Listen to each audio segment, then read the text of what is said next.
right now. If anyone's even here to see this. Like, what is happening?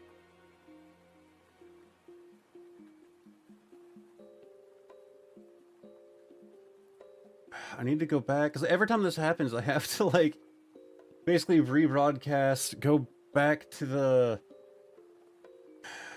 YouTube page, because YouTube treats it as a new stream every time. If it happens again, we're just gonna call it, because at this point, I'm just not sure what to even do. I'm thinking internet is just screwed. But, like, I'm probably just, like, annoying people with notifications right now. If it goes down again, we're just gonna have to call it, which sucks. Like, yesterday's stream was just perfectly fine the entire time. Anyways, thank you for the raid. Okay, yeah, I think that shadow just isn't needed. Yeah, we'll get rid of it. Alright, so now... I guess we'll play with levels, try to get it relatively balanced. They're gonna add the new eye layer there. Is it raining where you're at? It is here. I don't think it is. It could be. Let's go in with the levels. God, auto level's always just terrible. Let's try to get a somewhat color match. I don't think it's really going to. I think we play with the hue to kind of add, like, a bit of red to it. That'll probably be the biggest change that we can do, like in that color correction, I suppose. Not a whole lot I can do with light balance. Dylan Down just subscribed. Thank you very much. Okay, I guess that'll work. Yeah, sorry about the cringe going on with the stream. Don't tell me it's going down again. YouTube just, like, did a little pop. Alright, where is it at? I thought it was just in color. Oh, you guys can't even see this pop-up menu? That's weird. Blurs. I thought it was just in color. If you guys could see what I'm looking at right now, it's just like a lot of menus on screen. Texture, tools. Why would it not just be in color? Recolor gray, expand color. Why can't I find it? Glow. I know it's not. Yeah, welcome back, Squid. Sorry, that's the third time my stream has gone down. Like, if it goes down again, I'm just gonna have to call it. Like,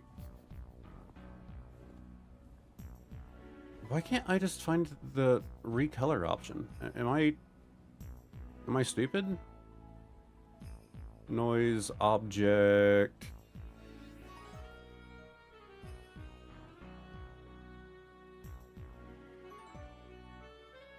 I wish I could just search. I had too many plugins installed. It does not help. Oh, I know why. Because I'm looking in effects. It's not in effects. Color balance is right here. Oh, you guys can't even see the color balance menu. That's bizarre.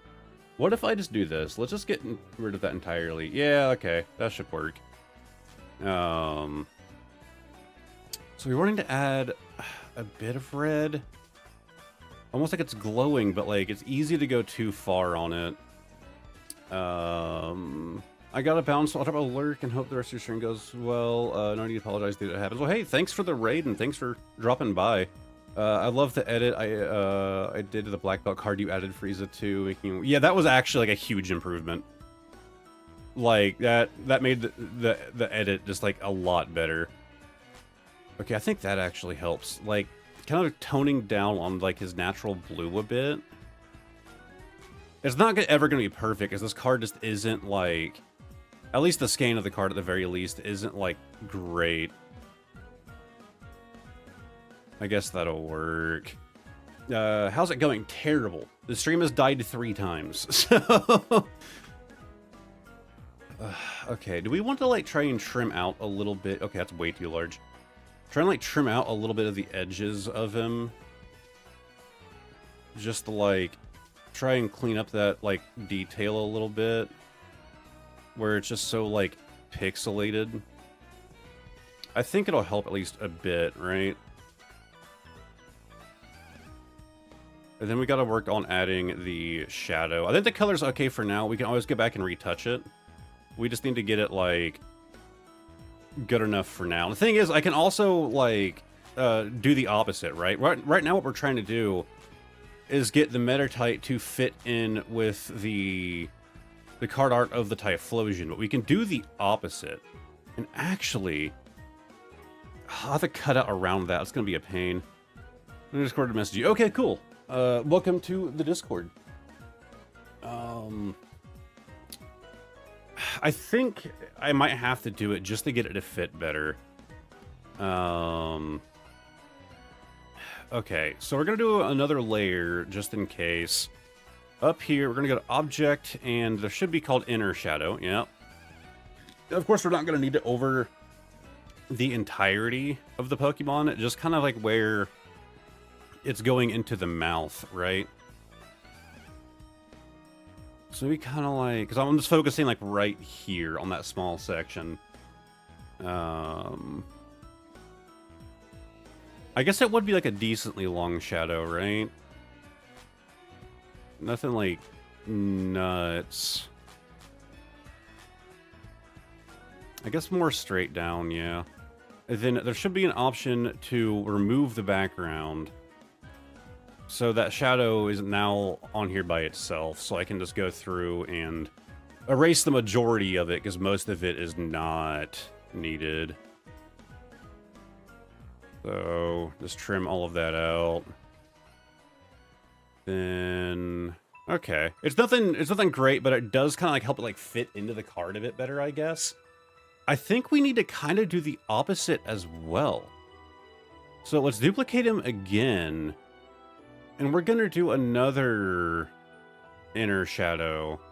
But we're actually going to aim it up, right? Maybe like reduce that length a bit. Just to add like a little bit of depth from the Typhlosion's head versus Metatite's face ear area. So, okay, so we need to go left a bit, like there. I think that'll work. And I hope to be active on the Discord server. Welcome, man. Okay. Oh, I left that on the leg there. That needs to go. So that was this layer. I am really bad about never naming my layers. All right, that should work. All right, so back to this layer. Just need to erase where I don't need that new shadow, which is basically everywhere but right in that section. Okay, I think that kind of works. It's nothing like super dynamic or anything, but it's not bad.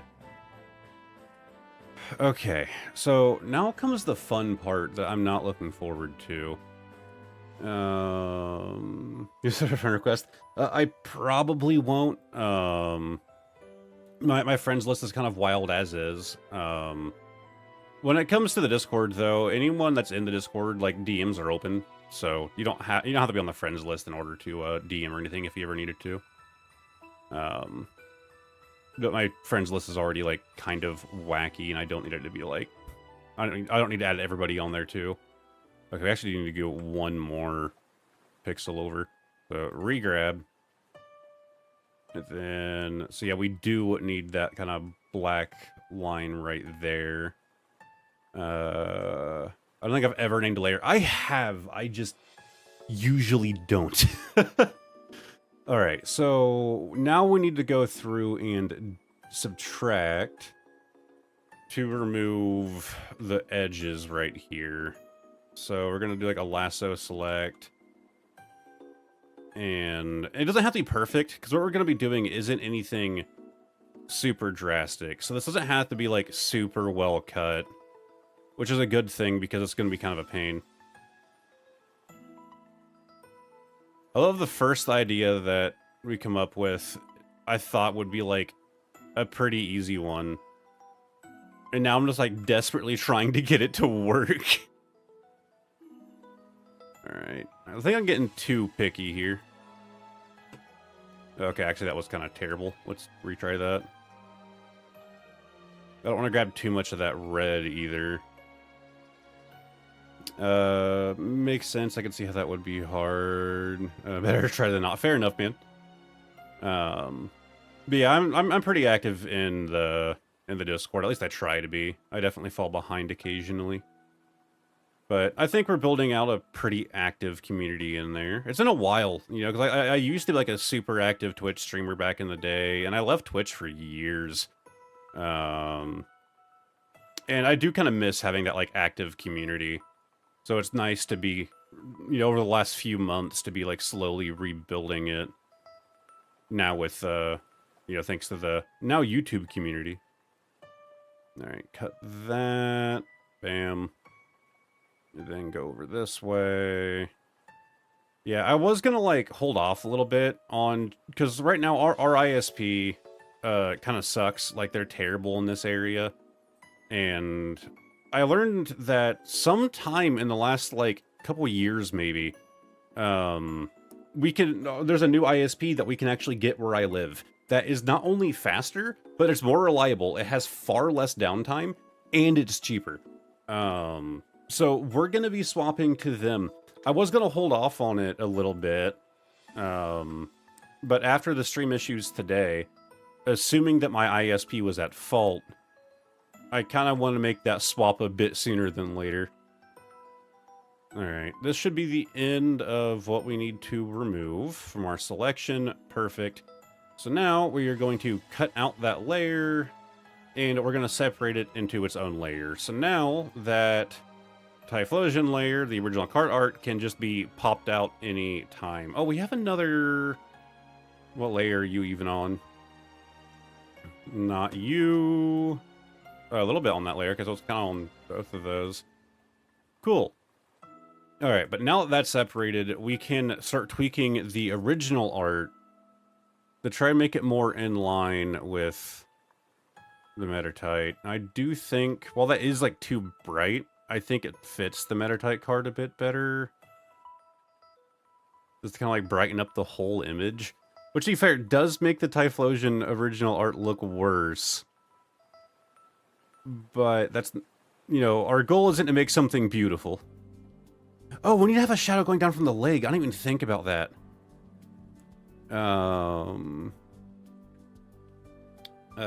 It's always the simplest seeming ideas that end up being the most annoying. Not always. Sometimes I've had some really simple ideas that ended up actually just being super simple. It's always the simple. Okay. I need to be more active there. I mostly use Discord to see friend group chats. That same, to be fair. That's only a more recent thing for me where that's changed. What am I?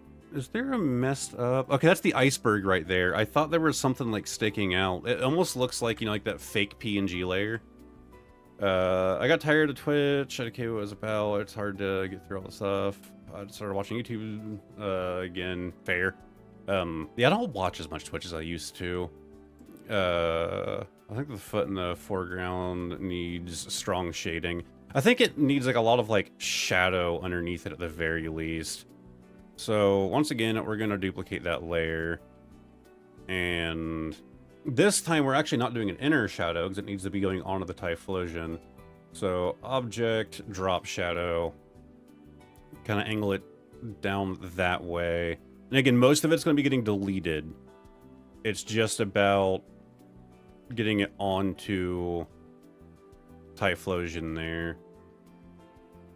I actually don't want too much of a blur on that one. Maybe like reduce that a bit.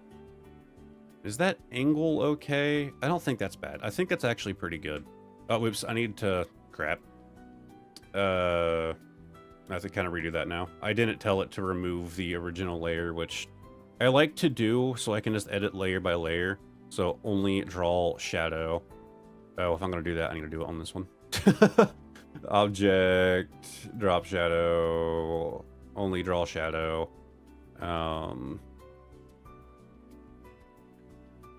Okay. I don't think that's too bad. I think that'll work. All right. So now we can go through and start erasing. You should do the Discord, bro. There's 34 online. You're building a very active community. Yeah, man, it's actually getting, like, pretty exciting. Where is... Okay, let's go ahead and just increase that size. Make this a bit faster. So, we don't really need it in the mouth, do we? I guess it does add to it. Wow, I did that whole thing in one stroke. That's never the best idea. Alright, erase a lot of that. It's not needed. Then right about there we'll stop. I think that's okay. I still think it's a bit too strong. We can just use opacity from here to reduce it a bit. I still just not caring for it. Like, this isn't blending super well. I'm not crazy about it. Let's desaturate the Typhlosion a bit. Maybe play with his color balance some. Let's default these. So maybe, like, tone back the red slightly.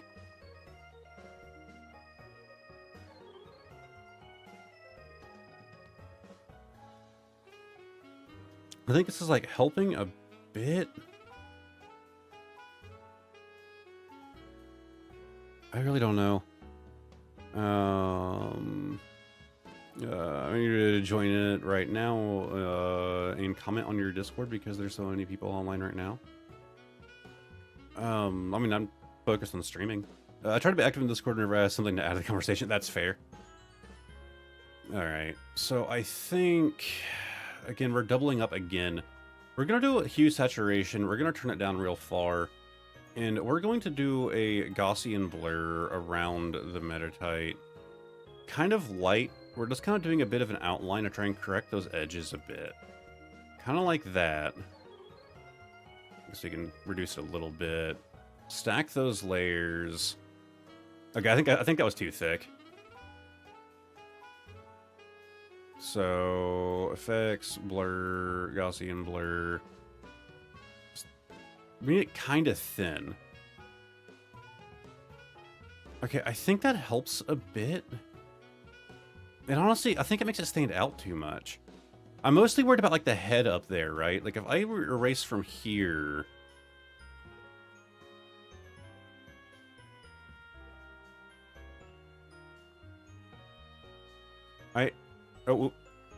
I think that helps the head a little bit.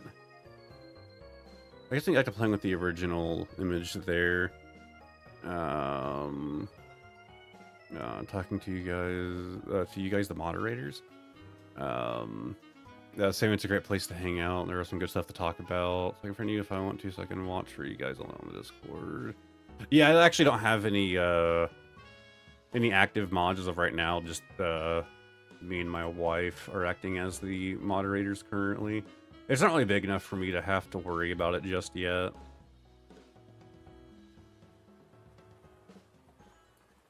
I think I might just have to give up on the idea of getting this Metatite to, like, blend super well. I just don't think it's going to. Like, I think that's probably the best that I can do with this. Yeah, I'm not super proud of this one, but to be fair, it took me a while to even come up with a single idea. I think we'll call that good there, unless somebody else has something I can try. Name is on Discord. Ask my dad if I can be a member of the channel also. Yeah, it's mostly just the place to hang out. I'd say it's fine. Like, it's not my best work by any means. Nothing's gonna beat this Umbreon EX anytime soon. Like, this card is still just fantastic. But I guess I actually need to do this real quick. We can pull this back up, clear out some of these not needed pages. Okay, and we can find another card to work on. Again, wasn't, like, super proud of that one. Let's start, like, lower down. Let's look at, like, some of the full arts and stuff. Yeah, what I can really do with the golds. If anybody has any suggestions, let me know. Crobat, Nidoking. I don't hate the idea of, like, trying to remove like from this Ho-Oh here, like trying to like remove the Pokemon in its entirety and replace it with something else. I don't hate that idea. Ian Mega.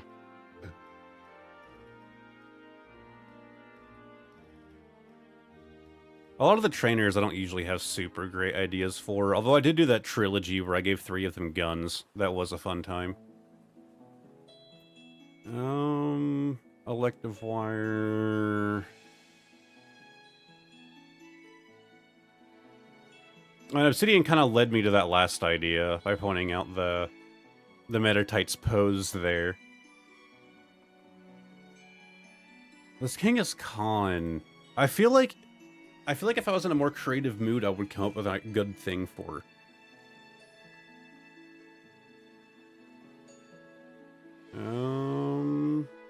You can make Nidoking bashing into a random office building or something. Where was that Nidoking? He's kind of like broken out though.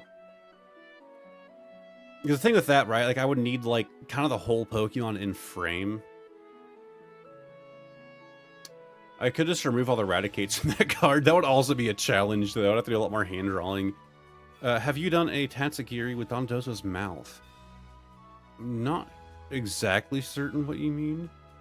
I'm always on my live streams. I never chat for some reason. You're good, man. The one further down. Okay, let me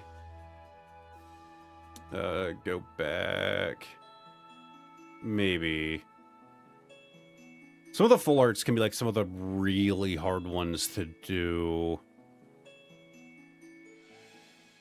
Let me see.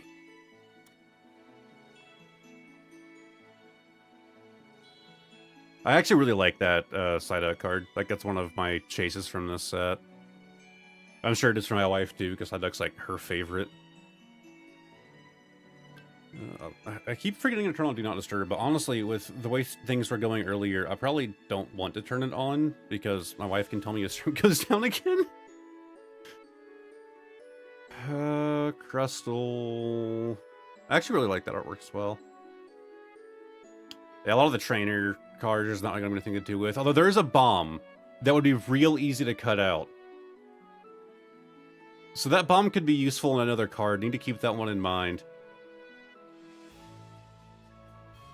This is what happens whenever I do the videos on this, by the way. It's like a good, like, hour, if not longer, of me just staring at cards, getting ideas. The sandwich we could also cut out. Oh, we could put the sandwich in Typhlosion's mouth. Made a much less violent card.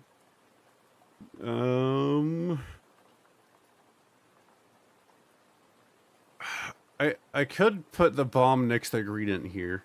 That's an option. Yeah, I'm really proud of that Mimbreon card. That ended up being, like, probably my favorite card edit. It's at least, like, up there, right? Raticate, Meowth. Because Tatsugiri is sushi, Dondozo eats them. Or a bunch of them in Dondozo's mouth would be good. That's not a terrible idea. I don't know, I feel like it's either just, like, my head space right now, or it's, just this set, like, just doesn't have the best options. I feel like coming up with 3 ideas, like I always do in the videos, is never, like, that hard to do. Was it a full art Dondozo that you were referring to for that? I guess we are back to cards that we looked at towards the beginning. Although I do have some more context now. The disapproving look on the... Oh, where's our rat? Yeah, I was looking at that one. I don't know where I could throw him. You know what? Where was... It's not a good angle, though. I was looking at that Greedent. If I can find a good card to put this rat in, like, the upper right corner of the card, right? I need something that's kind of, like, looking, like, from, like, a downward angle down onto it. I think I'll put the bomb there. Anything that would kind of work with that angle, though. Scraggy with the bomb. Where was that Scraggy? Oh, that's not a bad idea. That's not a bad idea at all. Huh. Where's that bomb card?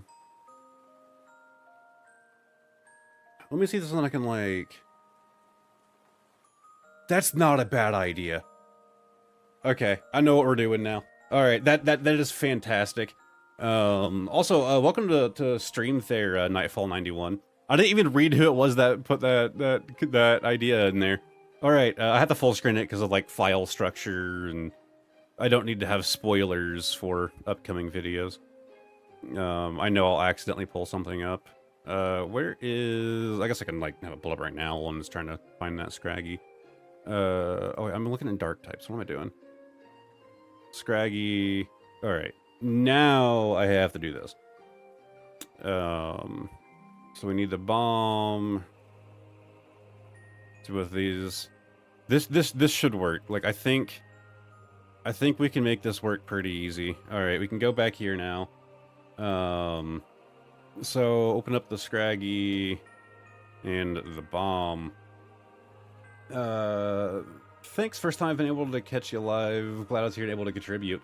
Yeah, we've had some issues on today's stream, but hopefully it goes well from here on out. But my brain is just like real flustered now after all of that. Also, I'm not used to doing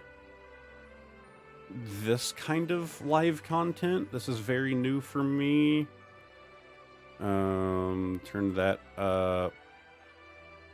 Oh, whoop, okay, just drag it down. Alright, that'll work. We just need to get that bomb in its own layer. So once again, I have to do this. Need to throw this into its own image. Then have photo room. Hopefully a photo room can even cut out the bomb well. We'll see how that goes. Luckily I'm fast at doing this now. I've had to do it so many times. Drag it in. And we have our bomb. Okay, I did an okay job. Okay, I didn't do great. It didn't do great, but it still saved me some work, right? So it did a job, I suppose. Put in a green background. It looks almost like the bomb is like currently going off. We definitely don't need all of this. But it did fine, I guess. Kind of disappointing. I was mostly worried about like the fuse being taken away from, and it really did. I think we might have to like re-add the bomb and see what we can do to like just get some more of that lit fuse in there.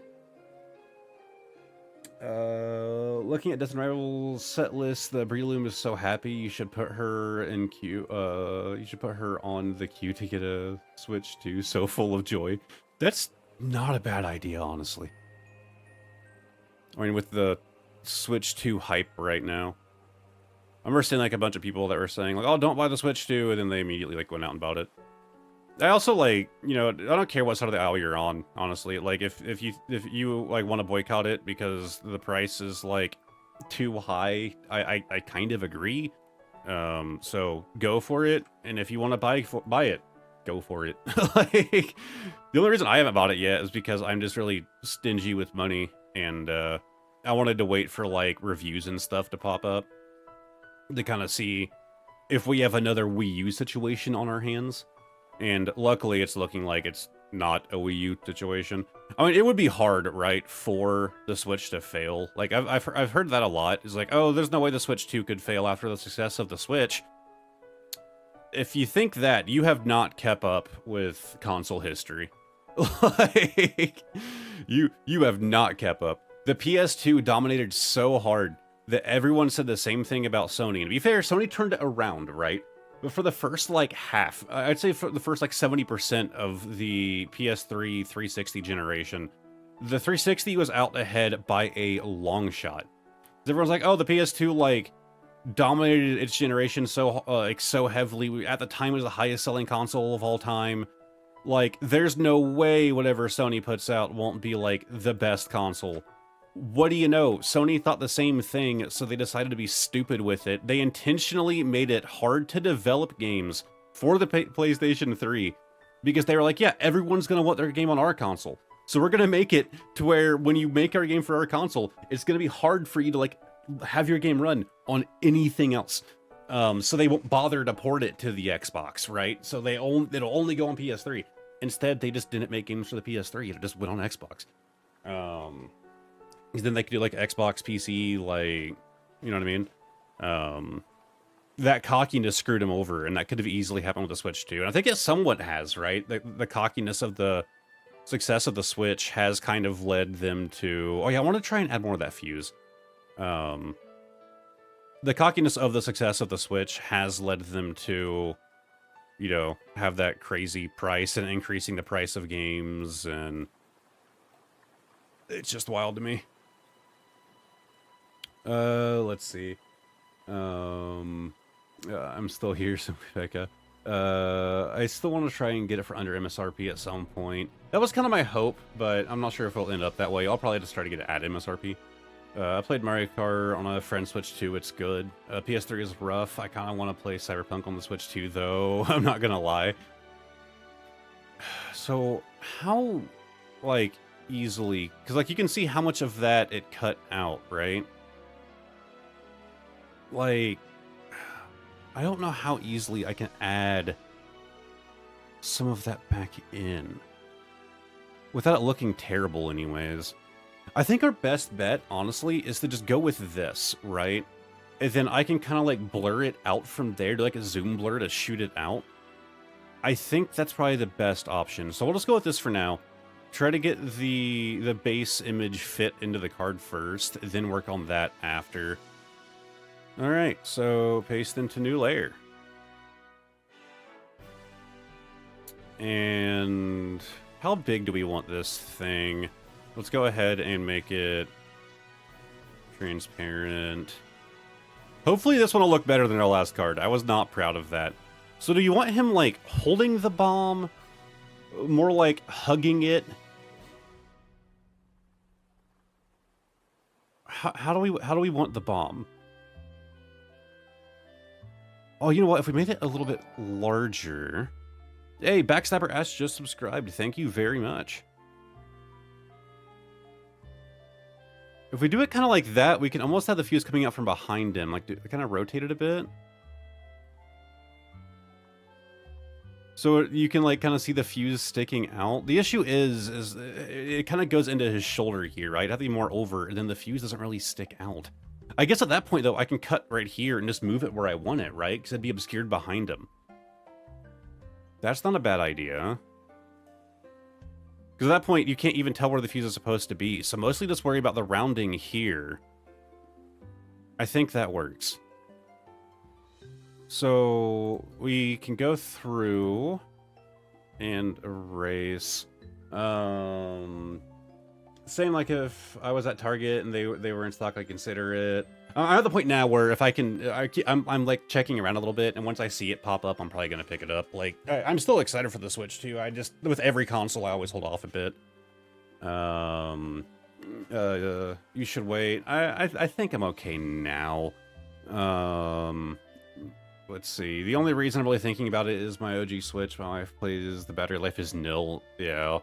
Give my OLED to the family finally shelved my OG Switch. Let me play the Switch too. What if you tilt it? I think it's okay where it's at now. That's kind of crazy, him hugging it. It's the most fun, the most challenging part of this is going to be erasing that grass, right? Because it needs to be behind that. But for now, we can at least just start with this right here, just to get the fuse going behind him. Because then, you know, now that it's going to be obscured, like which direction the fuse is going and how long it is, I kind of have the freedom to just kind of put it wherever I want. So just kind of drag it down a bit more. And so, like, the fuse is just kind of, like, sticking out from behind his head, like, right there, I'd say. Just to give it a bit more length, you know? Make it more obvious that, you know, it's sticking out there. Okay. I think that works. Let's bring it up, make sure it's good. Okay, that's not bad. I think I need to erase a little bit more of the line on Scraggy's head here. Alright, then bring it forward again. Okay, that's not bad. So it's kind of like wrapping around him. I've already replaced the battery once too. I don't really like doing it again. That's fair. Okay, good start, good start. I'm liking it so far. Again, we have to like color balance and all of that later, but getting the initial shape down is the hardest part. Now, I've done like, you know, like grassy things before to like kind of remove and cut out. And one thing I learned about it is that like if you don't cut out enough, no one can really tell. As long as the shape kind of towards the end looks right, you know what I mean? So like right here, like kind of at where it first starts to blend in. Like as long as that looks right, if it thins out a bit as it goes, it's not really a big deal. But there is a decent amount to cut out here. So, okay, that's the line in the R there. When you zoom into a certain level, it gets kind of hard to tell what you're looking at. Like, when it's done, right, it doesn't have, like, these plants don't have to be perfect. As long as it just gives the illusion, right, that there is, that, you know, it is, like, actually in the backing there. We kind of have this arch right here.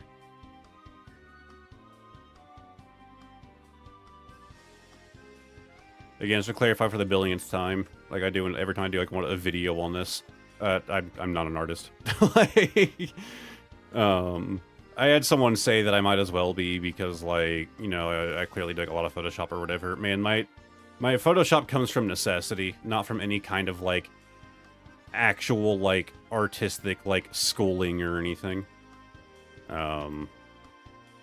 Just, like, trying things out. And then people correcting me in comment sections, which has helped me learn a good amount. Alright, we're gonna have to get, like, I don't like going thinner than, we'll just kind of leave it, like, right there. I think that's alright. Let's go and see what we've done so far. So, bring that forward again. Wow, that does not look good.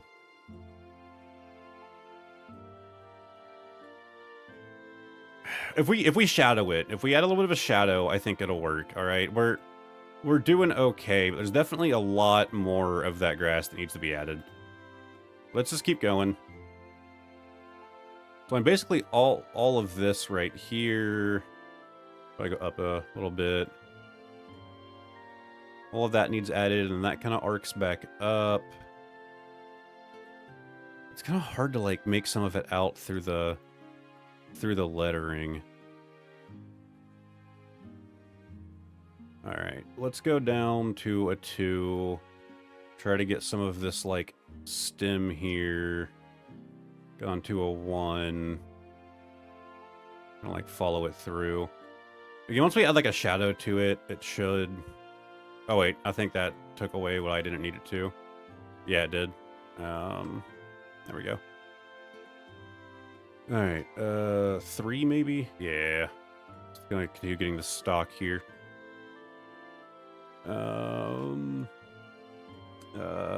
Have to go soon. Alright, man. Oh, I still have a wrong thing pulled up on my monitor over here. Well, thanks for hanging out in the stream. I'm just doing it, you know, I've been really big in the streaming mood lately. Wait, why am I even doing it that way? Let's just, like... Okay, yeah, so that is another... Right here. I've just been in the stream mood lately, man. Like, I've been wanting to do more and more, and, like, I kind of have the time right now. I'm kind of getting caught up on things. Life is finally starting to, like, allow me the time to do stuff like this. And let's kind of sharpen that manually. We don't have to actually follow it to its end every time. Let's see. That should work. Go in right here. God, you guys are literally just watching someone draw, like, highlight out grass. This is how you guys are spending your afternoon. Yes, I'm judging you. Okay, I guess we can actually kind of do like a lot down here towards the bottom, right? Like pretty much all of this section right here would be behind that grass, if I'm thinking correctly. Yeah, I guess that kind of works. We're getting progress. I knew this part would be like the worst. Okay, we also like can just like do a pretty big erase right here as well. Gonna leave that little section. Maybe I'm just getting impatient, but I think this whole section right here is good to go. Okay, okay.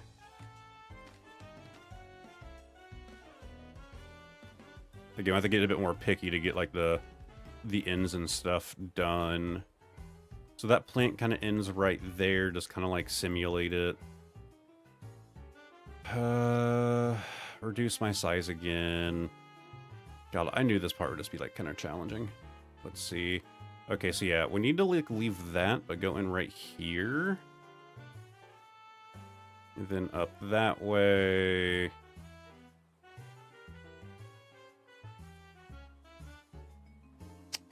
I can't tell if this is too much I'm removing right here, but like, I guess it kind of helps cement it like in the ground, right? Because now, I don't know, man.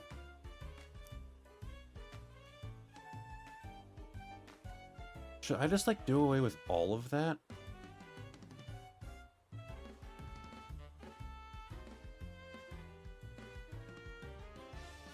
I don't think that's bad. And then we can kind of, let's just see. Let's just start going.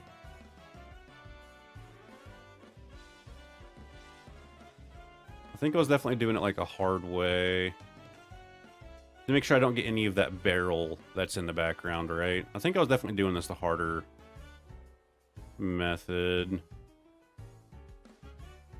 Alright.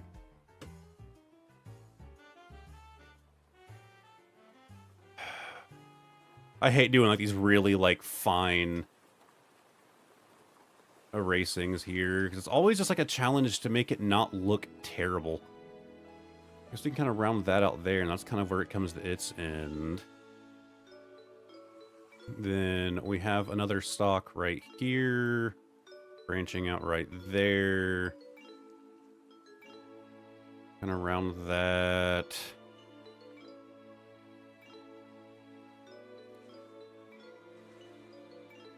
Do we just call it there? Like, I think we just kind of call it there, honestly. Double up on that. Then... Ooh, did I do this the hard way? Let's find out. Let's see if I just did this the hard way. Effects. Where is it? Yeah. Object. Inner shadow. Wait, I need to duplicate. Whoops. Upper layer. Effects. Object. Inner shadow. Kind of angle it that way.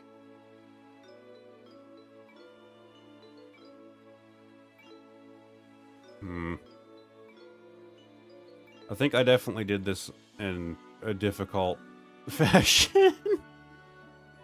Oh, God. If we just go with that, and then, like... God, Oh, I just made my life so much harder. I think what I can... Oh, you know what? This will actually work. Okay, okay, okay. Select, and then grab both. Let's just get this magic select going. Alright, try to turn that one up. Let's save a little bit of time on it. Okay, I think that'll actually work. So all we have to do is fill this in. Again, it doesn't have to be perfect. We only need like a small section of this to actually like work properly for us. Oh wait, no, we need that little stem there. Oh god, I didn't realize it grabbed all of that. Man. Okay, okay. Get that R right there.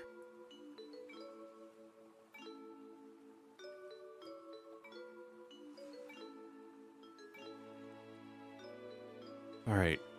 Question is, can I make this work? So we need to, where's it? I don't remember exactly where it's at. You can reverse what you're currently selecting. Yeah, invert selection. Perfect. All right. We are going to copy that. We're going to paste it into a new layer. Oh, whoops, I did it. This one right here. Edit, copy, edit, paste into new layer. So now we have a layer where that's removed. I know you guys can't really see it, but you'll see here in a second. So if we do adjustments, hue and saturation, make it fully dark, drag it behind that.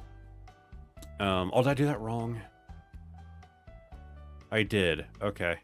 Go back to where I had that all highlighted. So we have it on this layer, so it needs deleted from that layer. So wait, did that just? Am I stupid? I'm going brain dead right now.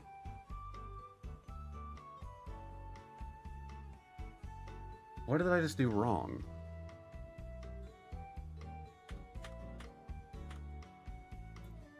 Because it should leave that... Oh, it did. I'm dumb. It's behind the bomb. I'm stupid. We'll just erase that bomb to make it easier on us so I can actually tell what I'm doing. So we can delete it from here. Now if we remove that layer... Why is it removing all of it? What am I doing wrong here? Oh, I already removed it from that one. It's already removed.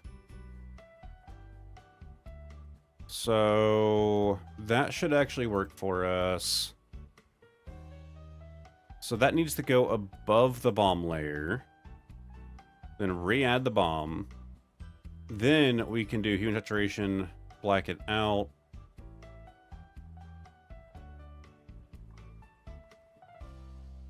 What am I doing wrong here? I'm not figuring this out. Hey, welcome to stream. You came to stream right as my brain started breaking. What am I doing wrong right now? Just wanted to tune in while I'm packing for a trip. Oh, okay, well, hopefully you enjoy your trip. Why can I not just do this inner shadow properly?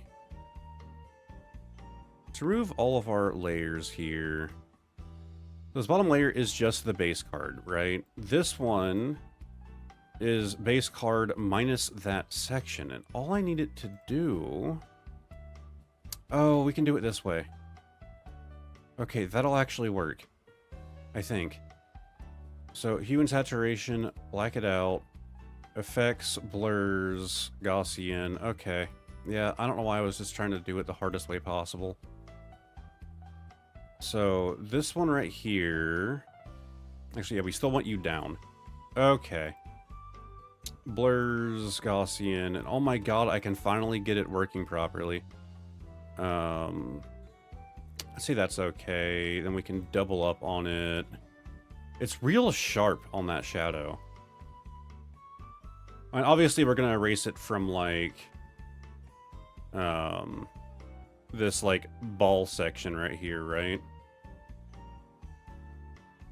I think what we need to do first is... Okay, so this layer right here, we can duplicate. Let's hide that one for now. Let's just do a blur on the original. Am I on the wrong layer? No, I'm not. Okay, that works. So, pretty light. We'll do like a 2. Yeah, okay, that fills in some of the edges. Like, it basically just does our manual anti-aliasing. Now we can re-add that shadow. Effects, blurs.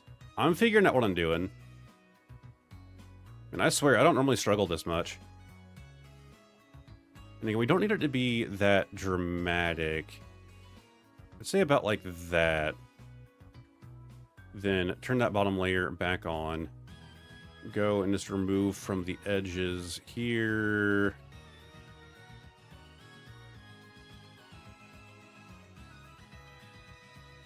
Oh, what happened to the bomb right there? That I can figure that out later. Oh, I also lost my my stem. I think that's because of the layer it's in. Okay, that's not bad. However, one of my layers is kind of screwing this up. So we can go ahead and condense these layers now that I got that finally figured out. Then one of you is putting some dots on that, so bam. Okay, but I accidentally left, so back here in the bomb layer, it should still have, yeah. So let's remove those for now.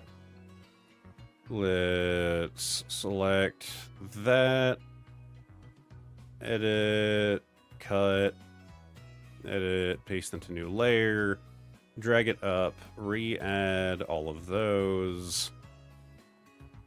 Perfect. Okay, that was a struggle, but I think it works. It's not perfect, but it's a lot better than the last card that we did, at least so far. I have adjustments to make now. I don't think that's bad. I think we do want to double up on that shadow, or even triple. Yeah, okay. I've got the streams up and I've been playing Oblivion Remastered. Card's coming out great. Your brain is break. It really is. Hopefully my lave order in Boston doesn't hit me too hard before the truck to Paris. Oh man, sounds like you're having a fun trip. Luckily I took a nap in the middle of the day today, so I can stay up past that listening to the stream yesterday. Okay. Oh, is that another thing that got added, or is that just like a natural part of the? Oops. Okay. All right, that's where I have the stem. Okay, so I actually wanted to add the stem there, but I didn't cut it out properly, so I have to do this kind of by itself. All right, color correction time. We are making progress finally on this card. So we could try an auto. God, what is that? Like, its attempts at auto leveling are rarely good. I've had a few times where it's like kind of come in clutch. All right, let's like raise the... Yeah, they're making it a bit lighter kind of works, but it's still, you know, it's a bomb, right? It's supposed to be dark. But we still have to, like, blend into the original card. I think that works. Do we really need to do any kind of color balancing here? Default all of these.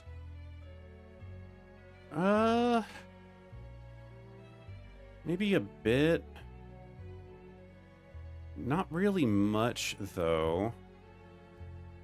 On the blue... I guess yellowing it a bit makes a bit of sense. Brightness. Slightly darker. Contrast. I think a lighter contrast is kind of needed. Maybe not that light. Go with like a -9. So now I have to go reapply the same things here, which luckily it saves as you go. So if I just go back to wherever it is, color balance, I'll automatically apply it. We also did levels, automatically apply it. Now we can go back, hue and saturation. I don't really know if we need to play with it or not. I guess maybe just like down 3%. It's really not anything anyone's gonna notice. Looks great. It's getting there. I actually think it might be pretty good at this point. I could go in and do what we did on the last one and adjust. I think we should. I think we need to like do that extra mile just for how much pain we went through trying to get this far.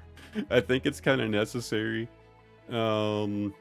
So the issue is that background layer is actually doing a job, but so is that one. So whatever we do, we're going to have to apply to both layers, which is a bit of a pain, but it's a very minor difference. But of course, if we did that, it would just completely remove it. All right, so I guess we get to selecting. Again, first part will be simple enough, just corner to corner. Right here. And kind of hard to make it out right there. All right, that should be good. Edit, copy, edit, paste into new layer. We have to actually do the same thing down here. Edit, copy, edit. Oh wait, no, I didn't do the thing I needed to. So I forgot we have to go through and do our negative selection first. I don't know why I didn't think about that. Again, won't be too difficult because it doesn't have to be perfect. So just gonna trace up the side.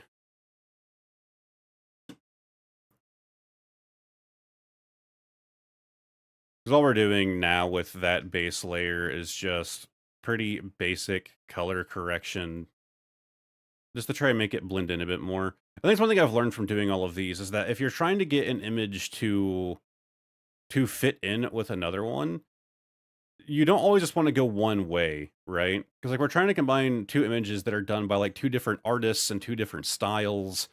If you just try to make one blend in with the other, it doesn't work as well as doing it from both sides. So, yeah, if you get what I mean, like you want to edit both of the images to kind of make them both fit into each other. Cut that. It's kind of hard to see because it gets really dark on that part of the card. I guess that'll work.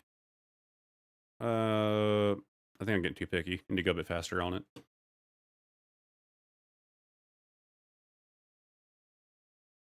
All right. Then we can just kind of, bam, eat that whole thing. Perfect. Oh, a little bit there and there. Cool. All right. Now that we have it cut properly, we can edit, cut, edit, paste the new layer. Then we do the same thing down here. Edit, cut, edit, paste the new layer. Perfect. All right. With our upper layer, let's start playing with some levels. Okay. Auto actually didn't do a terrible job. I make fun of Auto. Like, this is the original. That's with Auto. It did make it kind of blue, but it's not bad. My experience, this right here is what Auto plays with the most. But it didn't do, like, too bad on that, just out the gate. I do think kind of like giving, like, a darker tone makes sense, right? Like, if we kind of, like, darken it down. I think that kind of makes sense. Middle layer, kind of do the same thing. Okay, that's not bad. We'll do the same thing. We'll hop into hue and saturation. I don't think this really needs touched. Oh, actually, it kind of does. Like, bring that up a little bit. Okay, let's go do the same edits here before I forget which ones I did. So, bam, then levels, bam. And then, again, I don't know if color balance is really going to be needed. Default everything. Do we want to bring some of that red back out that our levels kind of messed up?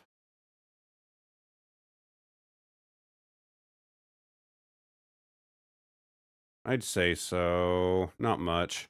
Play with the green, not really needed. Blue, yellow, not really needed. Brightness, not needed. Contrast. Yeah, okay.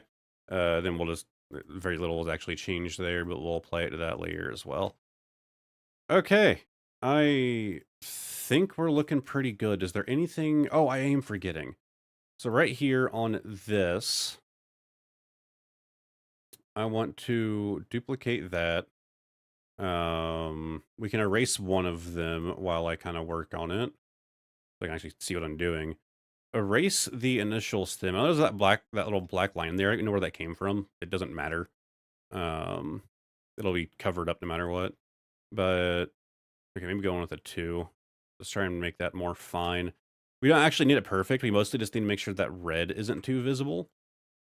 So we can add that other one back. Put that one. Actually, we can do it beneath.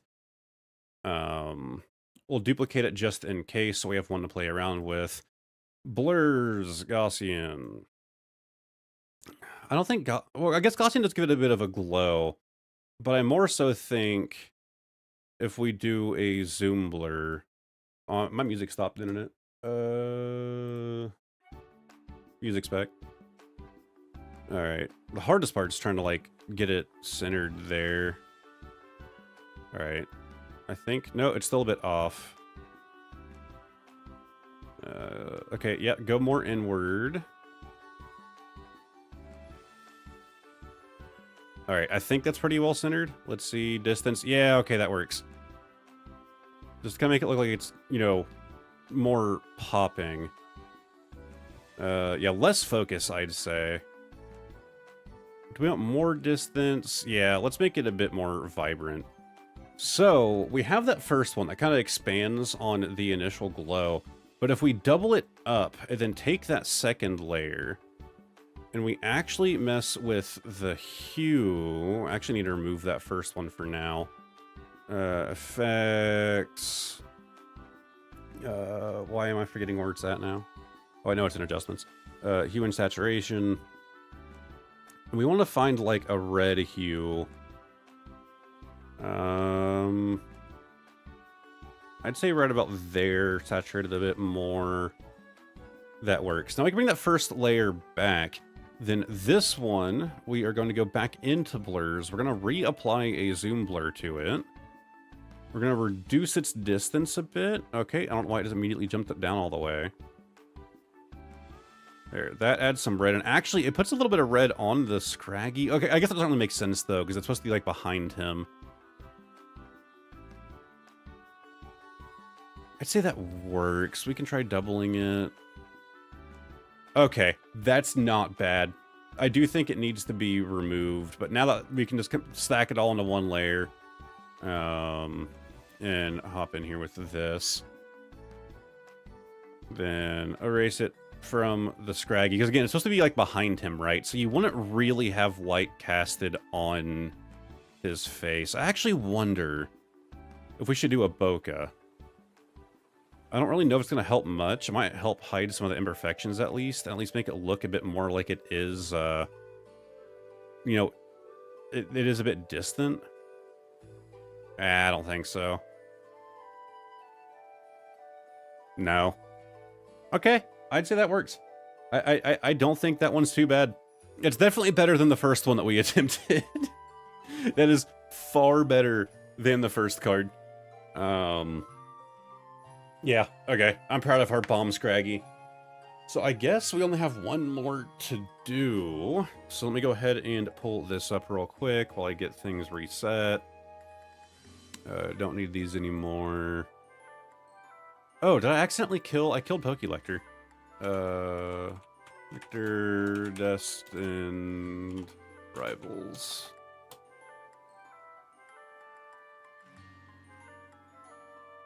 Okay, back here. Alright, so we just need one more card idea before I call it a success. We have the Magikarp, Starmie. The cards with like that are like open like that give me some decent ideas. I don't think anything, like a lot of times whenever I try to do like this kind of like card edit thing, I always try to like at least have one that's like a big standout to me. And I really did like that Scrafty. That Scrafty one was fun. But I don't have any like big ideas that are like coming to my brain. Definitely not something that's going to beat the Moonbreeze on at least. I still don't hate the idea of using that, of using the Rattata at that higher angle. But there would have to be a card that's like a low shot for it to really play into. Like it could work with the Nose Pass. Arven's Mass Shift on a Portrait of the Fireplace. What do you mean? Are we talking like the full art Arven Mass Shift, or are we talking like the regular?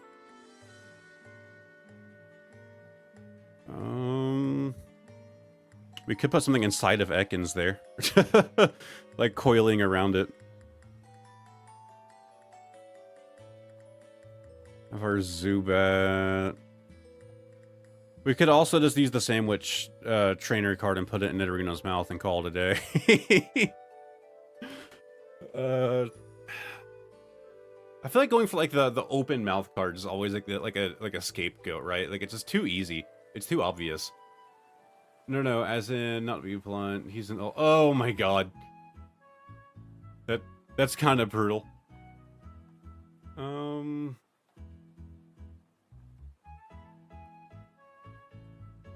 I'm also looking at that more Pico. It's kind of like diving. So like it's another like action-y card, right? Like we could throw that into another card, like another card combo.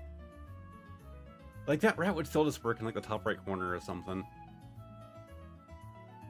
I guess we have a diving Raticate too, but his tail's being cut off by the artwork. Morpeko isn't. I mean, we can still make it work, having just like diving at each other. Well, we're gonna have them diving at the nosepad. Alright, back to the trainers here. Great idea. Scrafty watching the explosion of the bomb behind him.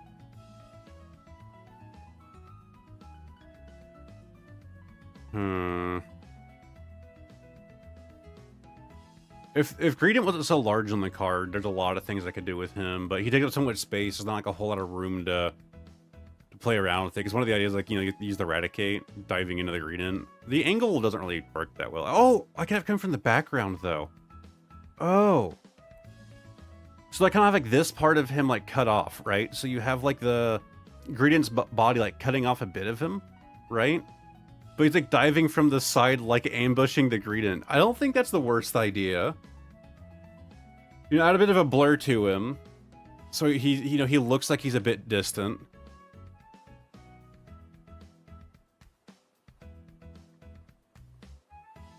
I don't know, that's not bad. I definitely think using the Raticate to dive on someone works. The issue is the tail, right? I'd have to, like, kind of, like, fill in the tail myself, which wouldn't be too hard. I can do simple line work, I suppose.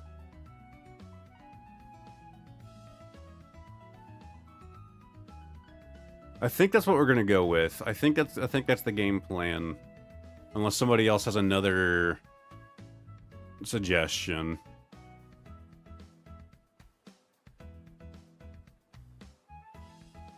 Like one more look through before I settle on it. Toad School.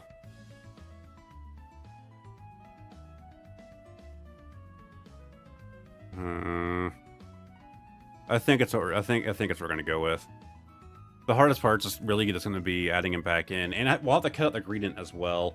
I've been doing it kind of the weird way. I've been erasing from the subject, like from the secondary, as opposed to cutting from the primary. But erasing, like, it fixes the anti-aliasing issues, right? Like when you go the erasing route, it kind of like blurs the edges for you. If I do it the other way, it gives like very rough edges, then I have to like Gaussian blur trick to kind of like attempt to fill it back, but it's not great. All right, I think that's what we're gonna go with. The Gradient being attacked. Although you did mention the Dondozo eating the Tatsugiri, which isn't the worst idea. Is there a Tatsugiri in this? I mean, I guess there would have to be, right? Because, you know, it's evolutions in here. Alright, let's go grab those. So we need... They're both kind of like lower down in the set. So, where is... Okay, there's the Eradicate. And was Gradient lower? Yeah, right there. Alright, I have to full cam while I do this. Actually, while I get these images saved, I'm gonna pull up the funny screen.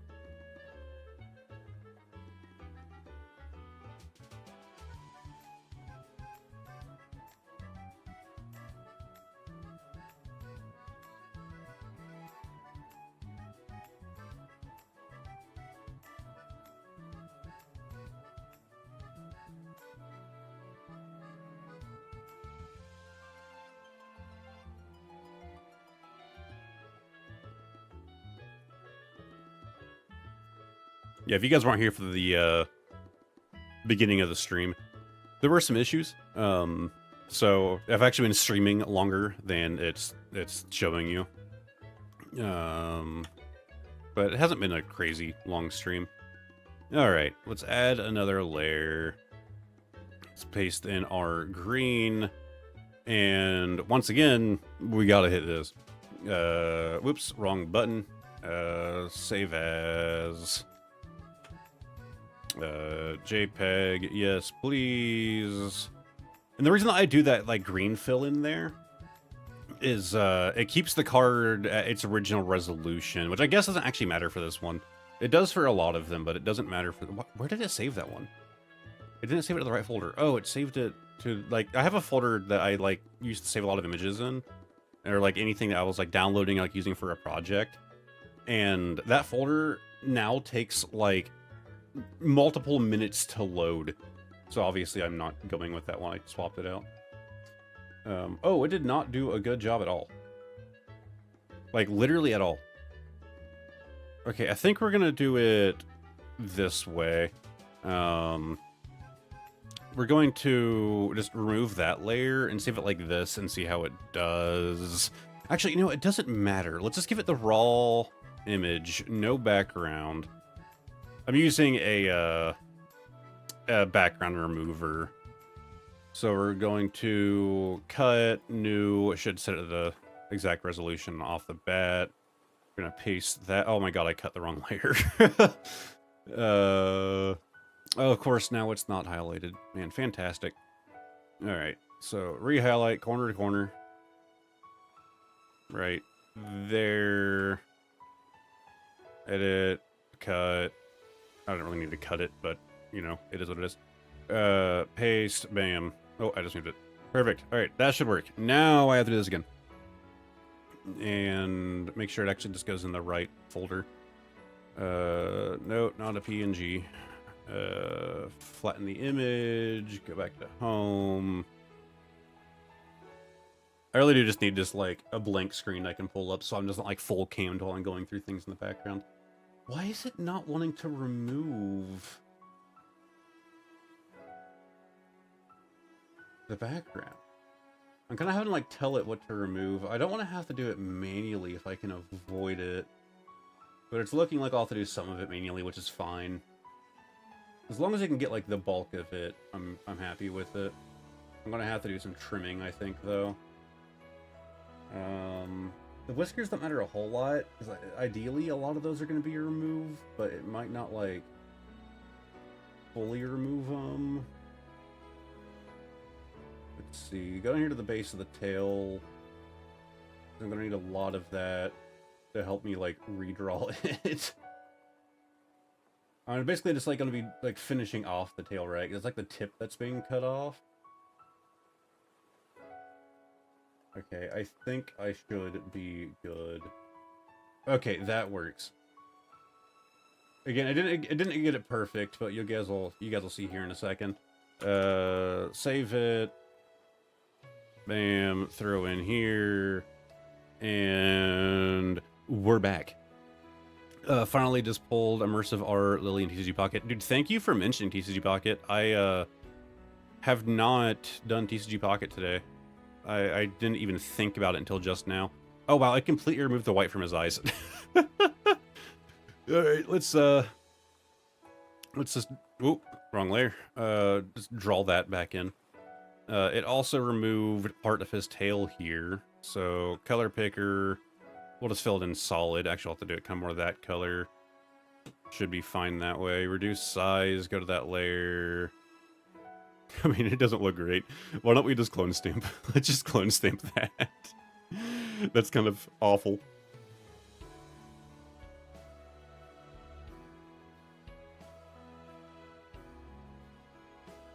Alright, that'll work. Oh, another, like, issue there. Bam. Alright, clone stamped. We also need to erase some from here. Don't forget if you're doing a June video. I am doing a June video. And so far, I haven't missed any days.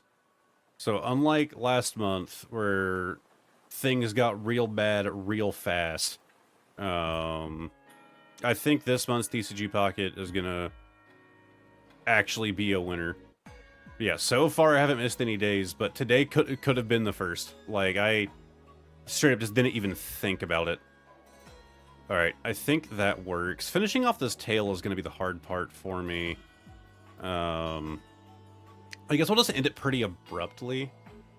So let's do another layer. We need to get the approximate size here. So I guess a 3 is the best we've got. So it's kind of like, I don't even know how Eradicate's tail ends. Like, it's kind of rounded, right? Like, I don't... Or does it, like, kind of come, like, to more of a point? I don't know. I think I need to look up how Eradicate's tail ends.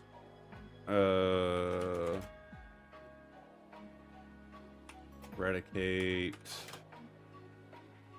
Yeah, so it does just kind of, like, come to, like, a fine point. It does round out. Like, it's not sharp. But it is a bit more smooth than how I was trying to get away with it. So I think, like, that... I think that works. I think that works. Yeah, that's not bad. It happens. I just try to get my dailies done in Pocket, and go first thing in the game so I don't forget. Man, like, I told myself I was gonna try and do that, but I haven't. Like, the idea of, like, trying to, we can duplicate that. That'll work. Of, like, oh, first thing in the morning, hop on and just do it right then. Didn't really work out super great for me. Oh, oop, I copied some of the black there. You know, it kind of looks like another segment. I can just, like, fill that in now with that, like, darker shade. And that should actually work pretty well for me. Again, clone stamp is a kind of a lazy way to do it. Like, you'll see, like, repeating patterns and stuff, but it's going to be kind of blurred out in the background anyways. What matters is that, like, the general color is correct, right? Like, it's really not that serious. I think we're good. So combine those layers. Streaks, not streams. Just joined. Who are we doing? So we're actually using this Eradicate to do something rather rude. We are ambushing a Greedent. I think I need to, like, clean that up a bit better. Again, I didn't get it perfect, but... Oh, okay. I hate when it does that. I think that, like, the background removal did, like, an okay job, but God, it required a lot of cleanup this go around. It kind of works. Fill in that a bit better.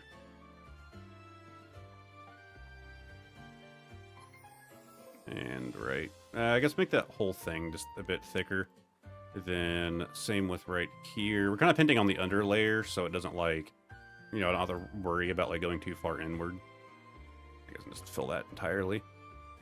It gets real thin right there. It gets thin there. It looks good. It's not bad. The first card we did was kind of, like, not great. Not one of my proud ones. The second one was a drastic improvement. This one's a really simple idea. Hopefully it goes well. As I've learned earlier, the simple ideas don't always end up being simple. I need to erase some of that white there. It kind of grabbed a bit too much. And then I can always just refill some of that back in. So hop here, get our dark. Gonna shade it back in. Alright, good enough. Again, this is gonna be, like, blurred out in the background. I don't need to, like, stress about it, but sometimes I'll, like, add details that no one's ever going to see. And, like, I focus down on things that, like, will literally be covered up anyways, and I just need to, like, get better about not doing that. It's like whenever I make, like, thumbnails for videos, like, the thumbnails I make for the streams are, like, done really fast. Like, I like speed run making stream thumbnails because it's whatever. But for the videos, like, I'll do the same thing. Like, I'll focus on tiny details that no one's ever gonna pay attention to. Back layer again. I'd say we're good. I'd say I just need to stop. I just need to stop. Like, we're good. We're good. Just need to stop. But also, welcome to stream there, Caterpie. All right, let's copy that out, and bam, we have our gradient card. So this is going to get a little tricky. I think we will just go the easy route, though.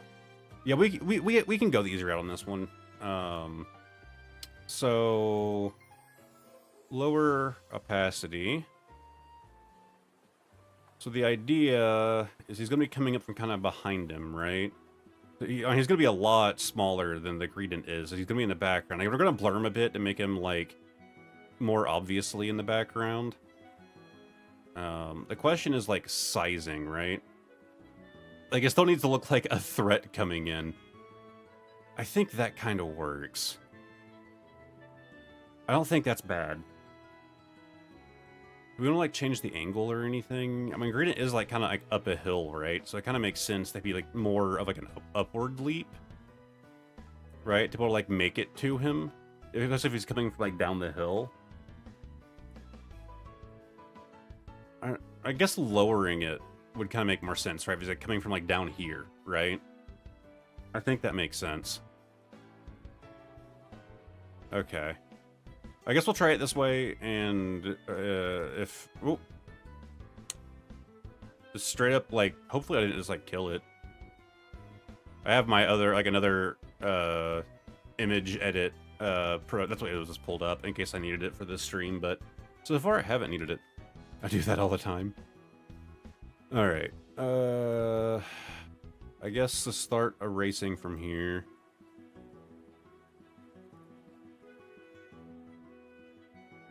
I think I need to raise that a bit. It's they're kind of blending into each other too well. That should work. Right there. Fingers kind of hitting the chin there. I know I also missed something in this area right there. Make sure that's not like overlapping at all. Got gradient's like kind of big cheek there is making this part a little bit more rough to do. Let's like kind of get like a before and after. Okay, so yeah, gradient's cheek does like kind of like a spike, doesn't it? I guess I never really like paid that much attention to it. So definitely need to do like a 3 and just like go up this spike. I don't know what I thought that was, but I didn't realize that was just like a part of gradient. But let's make sure that spike's clear. Alright, I don't think we're doing too bad. Once we blur him, we'll kind of have to do this again. Because he's going to be like overriding the gradient a little bit because of the blur. Okay, so we're definitely missing, yeah, this part of the eradicate on the tooth. Okay. Okay, that's not bad. Do we really need to blur him that much? I'm actually already pretty happy with this. You too. Like, I'm actually already kind of happy with it. I mean, what would we even need to do? Just like would it be a bokeh we would want to do? I mean, bokeh tends to be like really aggressive, right? Okay, yeah. Yeah, I do think a light blur is a huge benefit. We could also do like a motion blur. Motion. Oh my god, that is like rabid. God, the motion blur is like really aggressive, but I think it kind of works. Like, just like a real light. Like, going with like a 2, right? Like, he really looks like he's jumping up. That's not bad. And then we can go in with like a really light bokeh, I think. So we kind of get like the movement and... the regular blur is perfect. I kind of like the motion. Like, am I crazy? Does it not... Like, it looks like he's diving in.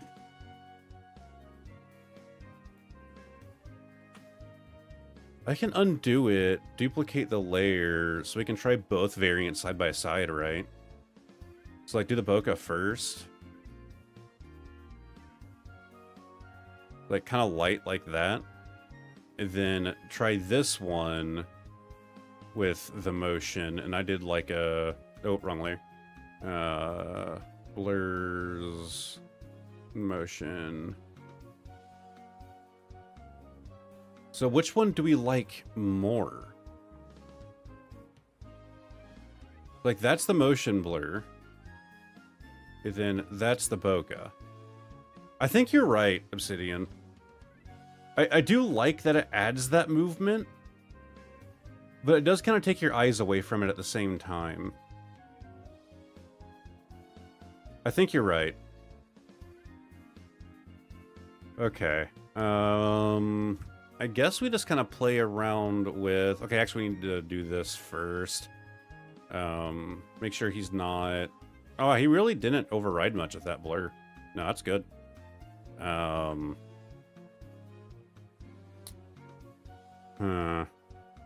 See, part of the issue is that the background isn't blurred. I think... God, do we go that far? Do we cut out, like, around the tree, all the way around the gradient and the hill here, and then the Arvin, just to blur out that? I don't think it's worth it. Like, I don't think it is really needed. Alright, let's play around with our levels. It obscures him a little bit too much. Light blurs, like he's just out of focus. Yeah, which is kind of the point of a bokeh. Okay, yeah, definitely need to lighten him up. It's a bit more contrasty. Okay. It kind of works out really well. Because one thing I was worried about is that he has the Raticate has like much thicker lines, right? And so I was kind of worried about like that conflicting. But it kind of works, like, because, you know, he's being shrunk down, and their like line work is like kind of the same size at this point. Like, there's not much of a difference there. All right, let's do a color balance, and the gradient is just yeah. Like, the whole idea is that the gradient is just being ambushed. Like, he has no clue. Again, I don't really think we really need to touch this much at all. Like, the coloring on the cards kind of already fit together well. Hey, just hop in and say hello. Hey, welcome, Espion. We've had an interesting stream. My brain is still fried. Definitely not as chill of a... Like, I thought this was like a really chill stream to do. It definitely doesn't feel as chill after the issues that you know, kind of started the whole thing off. Alright. Contrast. Just so we can raise it a bit. Alright, that's not bad. Do we need to play around with, like, our, hue and shadow? Oh my god. I guess we can make him a shiny. What even is Raticate's shiny color? I don't really think it needs much. Like, maybe a little bit more vibrant. Like, you know, like the old depictions of Raticate, he was drawn with like a lot more vibrant colors than they give him now. Yeah, once it's scaled down, you can barely tell. Oh, okay, okay. I've been wondering who that was. Welcome to the stream. I think we're good. I'm pretty happy with this this Raticate kind of jumping on, ambushing our gradient here. I'm pretty happy with that. So, of course, a bunch of these cards were, like, not from today. Looking back, I still like this Crafty. I'm still proud of this Crafty. The work, the line work, like, around the grass here is awful. I hate it. It's atrocious. I don't think I can do any better. Like, it's terrible. But I don't think I could do it better than I did. Like, maybe if I, like, reduced that shadow, that would help. Like, it still needs the shadow, but, like... Which layer had that blur? I know we're going back now. I don't know which layer had that blur. It wasn't that. It was like our back filler. This whole card was just like a mess. Yeah, that is definitely the worst one I've done. Like, that isn't like I'm not really that proud at all. The Typhlosion. I still love this card. Just don't look too close at the grass, and it's fantastic. But 100%, this was the winner today. I was proud of this one. So you might have noticed the in the title of this stream, we were gonna work on something else, but I might just call it here. We do some of that offline. So I had a full screen for a second. A long time ago, I made a pretty great image, in my opinion, for a video. So I was making a joke in a video about like those like long rant videos where people do like, you know, like very brief video and it's like 12 hours long. And I don't remember exactly how the joke worked out, but it led to me making a thumbnail about doing one of those videos specifically on Durant.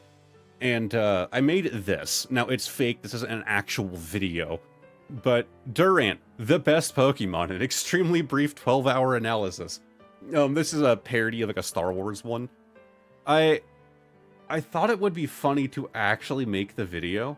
Now, it wouldn't be 12 hours long. There's no way there's 12 hours worth of things to talk about on Durant.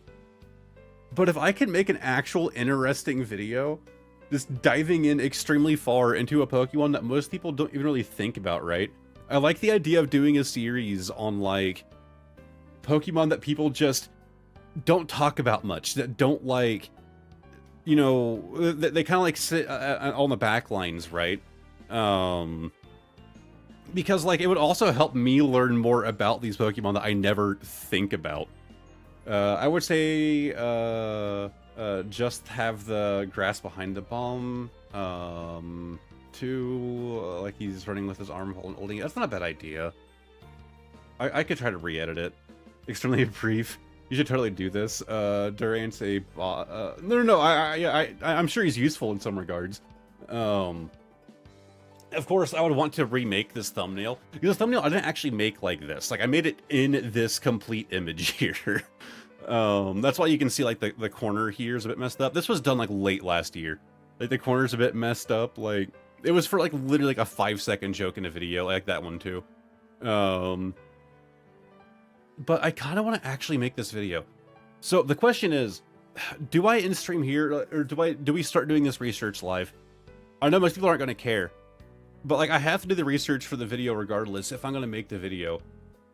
Do I do it live? Like, are you guys interested in, like, assisting me with Durant research and, like, determining what's important enough to go in the video? Because I understand a lot of it needs to be. Like, even if it's not, like, super, like, interesting or funny or whatever else, part of the joke is that it's going to be an extremely long video. Now, that doesn't mean that it needs to be boring, right? There are going to be things that need to, like, not be in it. You know, like, oh, and you can catch it at this location in every one of these games. Like, that doesn't need to be noted, right? But I think going into detail would actually be fun. It's worth clarifying, I know nothing about Durant right now. Like, Durant is not something I know almost anything about. Like, I know the whole idea is that it's, like, made out of metal, and so it's, like, extremely durable. That's Durant, durable ant. That's kind of about it. Let's see here. Scizor are my favorite Pokemon, so I got a soft spot for Bugsteel. Fair enough. It's a fucking course. You couldn't even talk about Pikachu. That no, I agree. It's not going to be a 12-hour video. But it is going to be, like, fully scripted out. Like, it is going to be a scripted video. But I think the idea for today, and I'm not going to write, like, a script on stream. I guess we'll do it on stream. I guess we'll do it. The idea is we're just going to go through and, like, take notes for myself. So I have, like, a notepad pulled up and just take notes on things that are worth noting, links back to things, screenshots, whatever. So then I can, like, try and compile that info together into a script.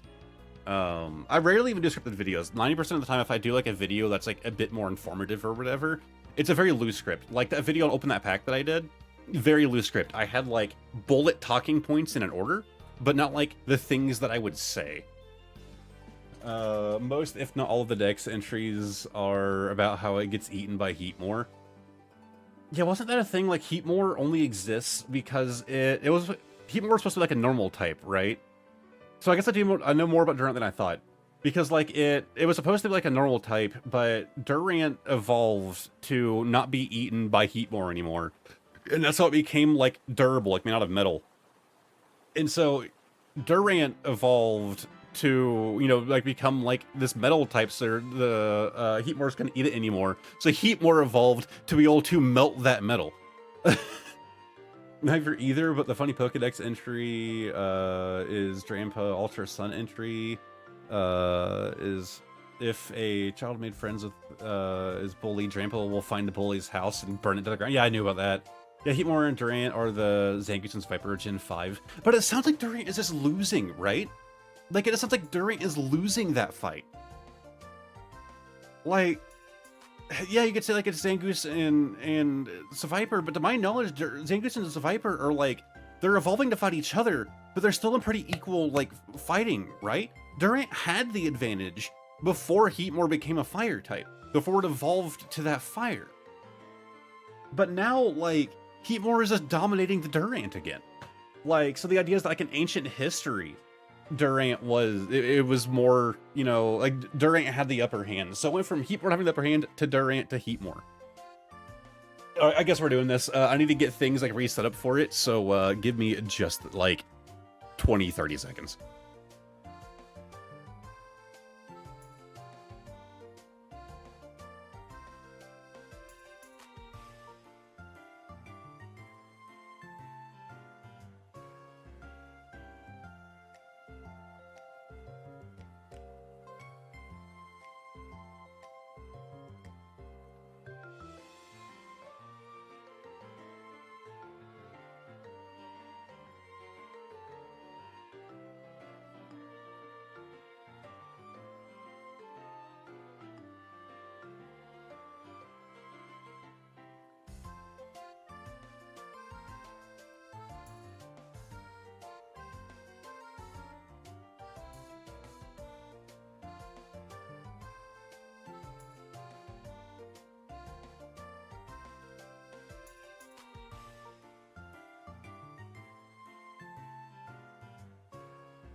I may have found a few options.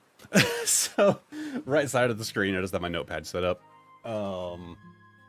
But over on the left, I found a few wikis. Oh, I do have my ad blocker running. Whoops. Let me fix that. To be fair, I don't usually run my ad blocker. Like, a lot of the times anymore, I don't need it. I don't tend to be on sites where it's needed. But yes, turn off for this site. I was on, like, a news site today, and it was just, like, full of ads. Okay, well, speaking of being full of ads, I don't need any of this. Go away.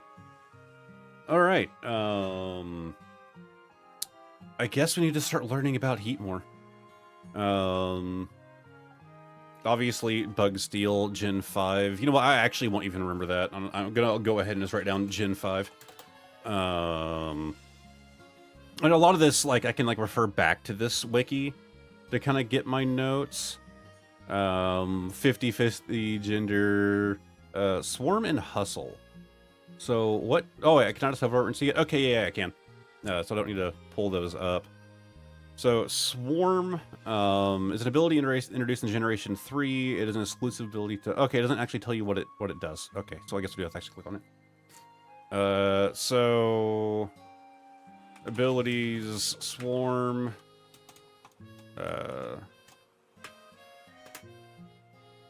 let's see here.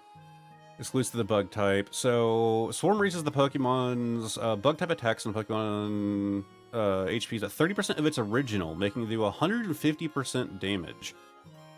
Okay, not bad.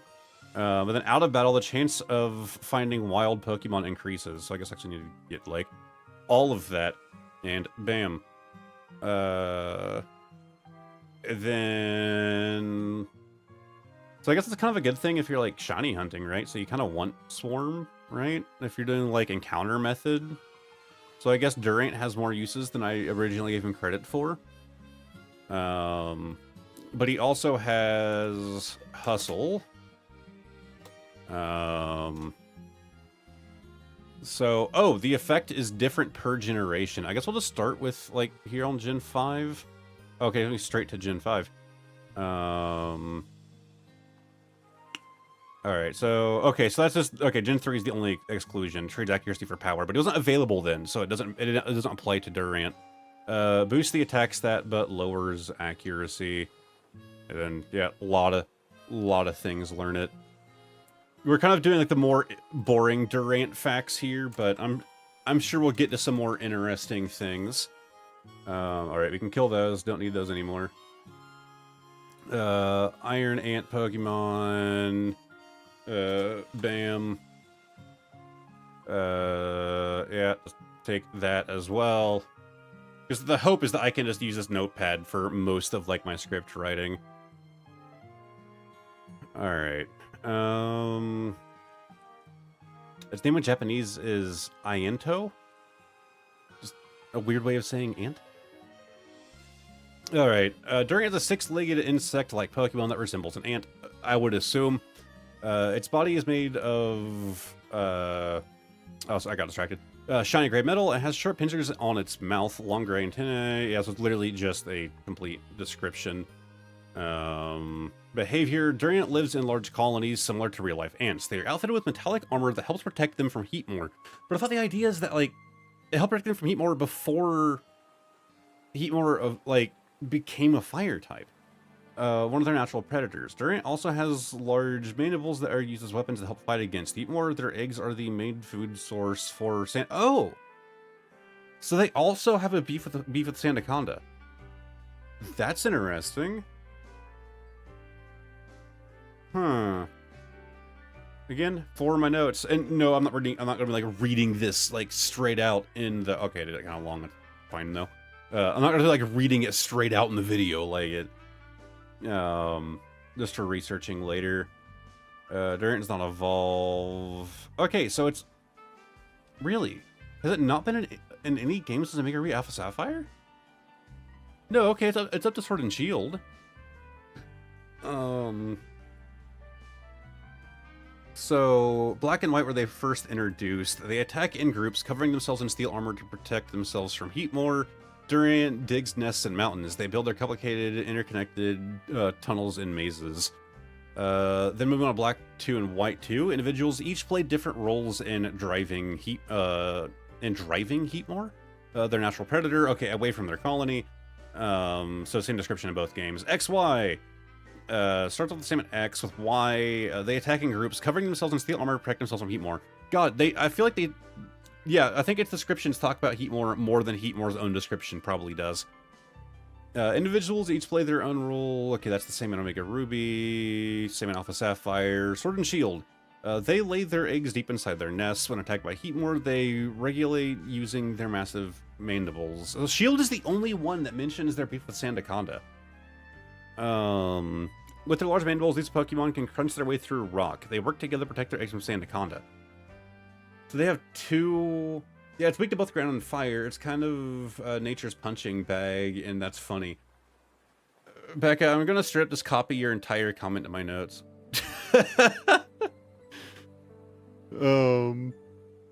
So... There we go. Adding your note. And then, okay, well, I want to include that, so, bam. Again, I can always go back to the sites to kind of get, you know, a more detailed thing. But I might be stealing that. that it's nature's punching bag. That's hilarious. But yeah, it does make sense, right? That it would have more than one predator. Like, it's a small creature. But, like... It's kind of sad, right? Because I only ever knew about its relationship with Heatmore. I didn't know... The Sandaconda's Pokédex entries ever refer to it going after them? Xander subscribed. Thank you very much, Xander. Let's see. God, so many ads. So Sandaconda, does it ever mention that it goes after Durant? It doesn't. So to Durant, Sandaconda is enough of a threat that they feel the need to mention it in the Pokédex entries. But to Sandaconda, it's such a minor deal, they don't even bring him up. Let's make sure the whole page is loaded. Wow, there's really not much on this wiki. Okay, it's not too bad. Durant. Okay, so here we go. So there are 2 mentions of Durant on the wiki. Sandaconda is predatory. It likes to eat Durant's eggs, similar to Ekans, who likes to eat Pidgey eggs. However, it gets sad and timid if it has insufficient amount of sand stored up. And then the other one, Sandaconda, let's see. Said sand pouch is sensitive and easily harmed by strong objects like Durant's pincers. Okay. So at least it is mentioned in its wiki somewhere. They block a road at one point in XY. You can see it, but I assume it looks like that in Surging Sparks SIR. Let's see here. So I do want to add Sandaconda Pokédex entries don't even bother to bring up Durant. All right. Well, oh no, I just closed the Durant page. Reopen last. Oh wait, hold on. I think I just opened the whole window. Why can't I reopen last closed tab? Oh, it won't let. Okay, we'll just do it this way.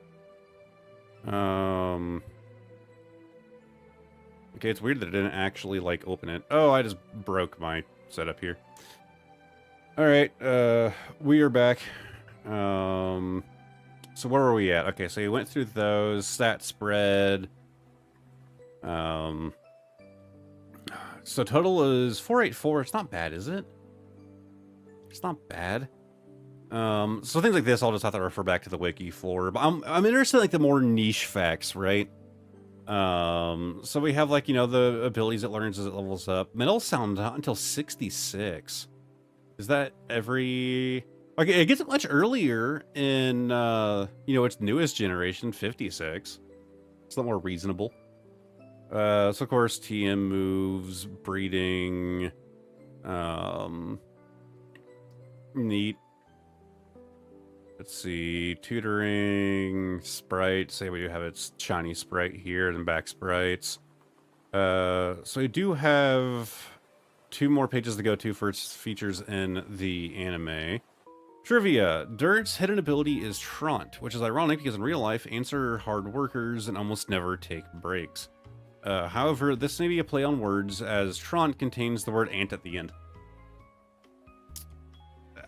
I see why they went with that. That feels like a dumb reason to add that as hidden ability. I did forget to note down its hidden ability earlier. Let's go back to that just so I can pull that up. Where was that at? Yeah, hidden Traunt. Let's see here, abilities. Hidden Traunt. And then just need to copy. Wait, what? Okay, here it is. Signature move. Let's see here. Where does it actually hold it? I guess it doesn't really say. Okay, now I can't scroll for some reason. Okay, it broke. Okay, it does say here. All right, good enough. Copy, paste. God, my notes are already getting long. This is gonna be a fun super long video. All right, back down. So we'll look at those here in a minute. Durant is the same surname as NBA player Kevin Durant. That's true. When I searched I searched Durant wiki, and of course immediately it brought up, you know, the NBA player, not the Pokemon. Didn't think that one through. I don't think it's really that much worth noting, but it is just funny that Durant's being even more buried in real life as well. All right, origin. Durant is based on an ant, most likely Army or Argentinian ant due to its jaw shape with metal exoskeleton. It may also be based on silver spiny ant due to its silver coloration. Its relationship with Heatmore is based on its predator-prey relationship with Avengers the Ants. It's also reflected that other type. Yeah, it's only weak to fire type. So likely based on how an army ants are, you know, everyone knows what they are. What is this? I mean, I want to say like resembling that much. Is there a better photo of? Because I was wondering if, like, you know, you have ants with, like, large pincers. I don't think it really makes sense that it would be based off of that. The silver spiny ant.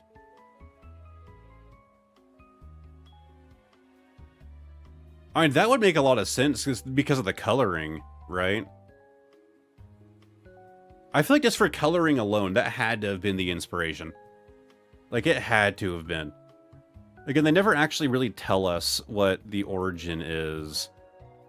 So add that one down. Obviously, a lot of our info is going to come from the first site we go to. Because all of them's going to have repeated information. Comes from durable and ant. Yes. Comes from iron and ant. Okay. I guess that kind of make... yeah, I didn't note it down earlier, but... at least it's somewhere. It'll probably be higher up, because it's probably going to be like an earlier thing in the video. Alright, so we did have 2 references specifically to Durant in the anime. So the first one is Black and White 076. Battling of the Thieves. Really doesn't give us much info here. We're just going to, like, copy this thing so I can kind of dig into it a bit more later on. But then we have Goes Durant. So Durant was lived with others of its own kind until a group of wild Heatmore were lured into a den by Boba Fett and Crookie. The two, being natural enemies, began fighting each other. I have a feeling these will be like later in the video, right? Like instances of specific, you know, Durant, right? Or any other feature video that I might do in this really dumb video idea series. I feel like these will like be later on in the video, like specific, like the life of, like as like examples, you know. So let's see here. The others kind until a wild group of Heatmore were lured into the den by Boba Fett and Crookie. So hold on, Boba Fett and Crookie teamed up. Was that on purpose? That can't have been on purpose. Like that's brutal. Like hey, here's where these little weak guys are at. The two being natural enemies began fighting each other. In particular, Durant, however, only watched instead of participating in the fight and proceeded to flee its home with Ash's group and Team Rocket. Upon which Go noticed Durant. Go asked Durant if it would like to stay with him, which it appeared to agree and was caught by him. Oh, so we know none of its actual moves. I think I'm gonna have to watch an episode. Like, I think I need to watch this episode because like that is brutal. If they're like, hey, come get him over here. Also, like the fact that it like where's it at? It watched instead of partaking in the fight. Real brave Durant. All right, that's the Trant, Sandaconda. All right, so now we have the Bulba Garden info. So I do want to leave here that all of this was from which wiki? Fandom. So sourced from Fandom Wiki. Always cite your sources. Of course, Fandom ended up being a lot of it. That's where we started off with. So I guess we go over to Bulba Garden. See if there's anything more unique here. Not known to evolve. Catch rate. Also, there's a high catch rate. Let's see here. Oh, this actually might be a bit of a different description, at least. 3 distinct sections. Again, like when it comes to like the description, you can just kind of look at it. Let's see here. Durant's thorax is slightly smaller than the abdomen. The only difference being 1 circle instead of 2. Its head is spherical, same light gray wrap design on its body. However, I'm just kind of skimming through it, so there's anything like notable. Each leg has 1 claw at its tip, except for the front legs, which have 2. Oh. Are those considered claws? I mean, I assume it gets some like slash attacks then, right? Like, yeah, Fury Cutter kind of makes sense. Yeah, I guess it does have, like, X Scissor. Yeah, so I guess they would be defined as claws. I just never thought about it that way. But yeah, the fact that it does, like, split out on the front legs. So this is... Well, sourced from Bulba Garden. So, just more info. Extremely territorial. It only lives in colonies. Well, we learned earlier it doesn't only live in colonies, because we learned that one willingly left.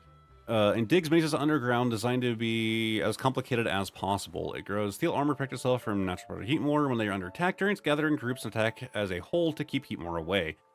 They also gather together when protecting the eggs from Anaconda, seen in the Black and White episode battling. Okay, so that's the one that we saw that we linked to earlier. Durant prefers to eat vegetation, namely leaves. It will attack swiftly and aggressively if bothered, but will not pursue intruders once outside of the colony. So add that one as well. Okay, Pokédex entries, we already went through those. Game locations, side games. Okay, so it was in a handful of spin-offs. They only need to copy all of that. I just kind of like need the main names here. Which would be kind of a... Yeah, I guess we'll just do it manually. So I guess now that I'm like doing a pretty tedious task, side games. Is this stream actually interesting to anybody? Like, unironically. I thought it was like a pretty... Like, I have to do this anyways, right? If I want to do this dumb video. I figured it would be fun to do on stream. Of course, people can fill in with more info. I think the idea is just to see, without trying to drag it out, without trying to make it boring. You know what I mean? Like, trying to still make the video entertaining. How long of a video can you make on a Pokemon like Durant, right? Like, again, not trying to drag it out, not trying to, like, oh, I'm going to talk slower. I'm going to go in with, like, you need to know everywhere where you could possibly catch Durant. Like, it'll probably be mentioned, right? But just, like, as a picture on screen. Like, hell yeah, this is great, LMAO. I don't think the video will actually do all that great, but if it does, I could see myself doing more in the future. It's probably going to be a big task to go through this. I like giving myself massive projects to work on. So type effectiveness, I should actually mention it. That'll probably come up whenever I go over its behaviors with Heatmore and Sandaconda. So I just need to add a note for myself. Go over weaknesses. This isn't exactly in order, but I'll be using these notes to go back to write out the script, right? So having like somewhat of an order will make it easier for me. Also, I know you guys can't even begin to read chat on screen, but a 4 hours and 20-minute Durant video, I don't think it'll get that long. Sorry, so these are all of its moves. By breeding, tutoring, transfer, side game data. Okay, I have some more interesting things here. How to recruit, connected to, of course, Heatmore. Let's see, we might have something interesting in here. So block smash, clears unbreakable block. I mean, we'll be going over its appearance in side games kind of already. That's way more interesting than its base game, right? Like, unless like a Durant was like important, right? If like a gym leader used Durant, right? Like that would be worth mentioning, right? But I would say in the side games where a lot of like the Pokemon audience hasn't really played all of them, right? Like it'd be insane to have done that, which is a goal of mine. But like going over like what it does in those side games would be interesting. Like what role it fulfills. So, okay, so it didn't mention the episode name when it talked about it being Go's Pokemon.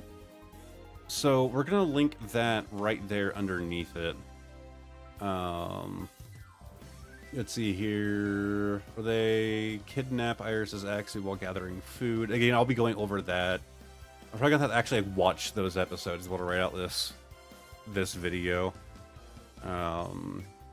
I actually hate wearing, weird side tangent, but it's bothering me right now, so I want to talk about it. I hate wearing a beanie on stream because this headset is really comfortable until I'm putting it on over a beanie, then it gets super uncomfortable. But I didn't want to deal with my hair today, so beanie it is, but now my ears are starting to hurt. So I have minor appearances as well. In Genesect and the Legend Awakened, multiple Durant were living in Pokemon Hills. At one point, they attacked Team Rocket. Hold on, but we had a description earlier that they don't really ever go on the offensive. We even learned that like they eat like plants, right? They don't go after other Pokemon. Why did they go on the offensive there? Okay.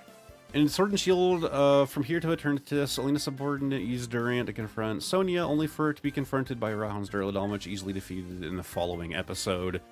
Then in Reunion at the Ancient Castle, a Durant appeared. Wow. 3 Durant appeared among the Pokemon living in... Okay. I guess we'll just, like, copy that. But those will also be, like, something I need to actually go back and, like, you know, at least, like, see where they appear in the episodes, right? Pokedex entries... Oh, hold on. Oh, so these are in the show. Okay, so we have different entries in the show. Durant, the Iron Ant Pokemon. Durant dig twisting tunnels in the mountains where they form their nest. They're covered with steel armor for protection. No mention of Heatmore. They mention the steel armor. They don't mention the Heatmore. Interesting. Then Durant, the Iron Ant Pokemon, Bug and Steel type. Durant possesses tough armor and huge mandibles. It creates maze-like nests, which it protects in groups. So back here we had this. So, from Bulba, anime, Dex, entries. And we'll just do this. Copy. Again, it's going to be like kind of broken, but I'll know what I'm looking for. At least it'll like direct me back to the section on the site, right? So let's have in the manga. So Monsters Black and White, the Heroes of Fire and Thunder. A Durant appeared in a very important thing under the ownership of two brothers. Adventures. Emmett has a Durant which was seen next to him while White was teasing the battle subway. Durant appeared in Pinsir. Changes during... Okay, so like there's really not... It doesn't seem to do much in the manga at all. It just kind of like appears. It's just like there to fill the void. Okay, so Durant TCG, that's going to be an important link. All right, so Durant and Heatmore were both designed by Ken Sugimori. So I guess it's worth noting that they were like, they came from the same designer, right? Supposedly developed their metal armor to resist Heatmore's attacks, but it still has a weakness to fire attacks. The Durant have instead made themselves more vulnerable. Durant and Heatmore have the same leveling rate, catch rate, hatch time, base experience yield, and base stat total. That's also worth noting.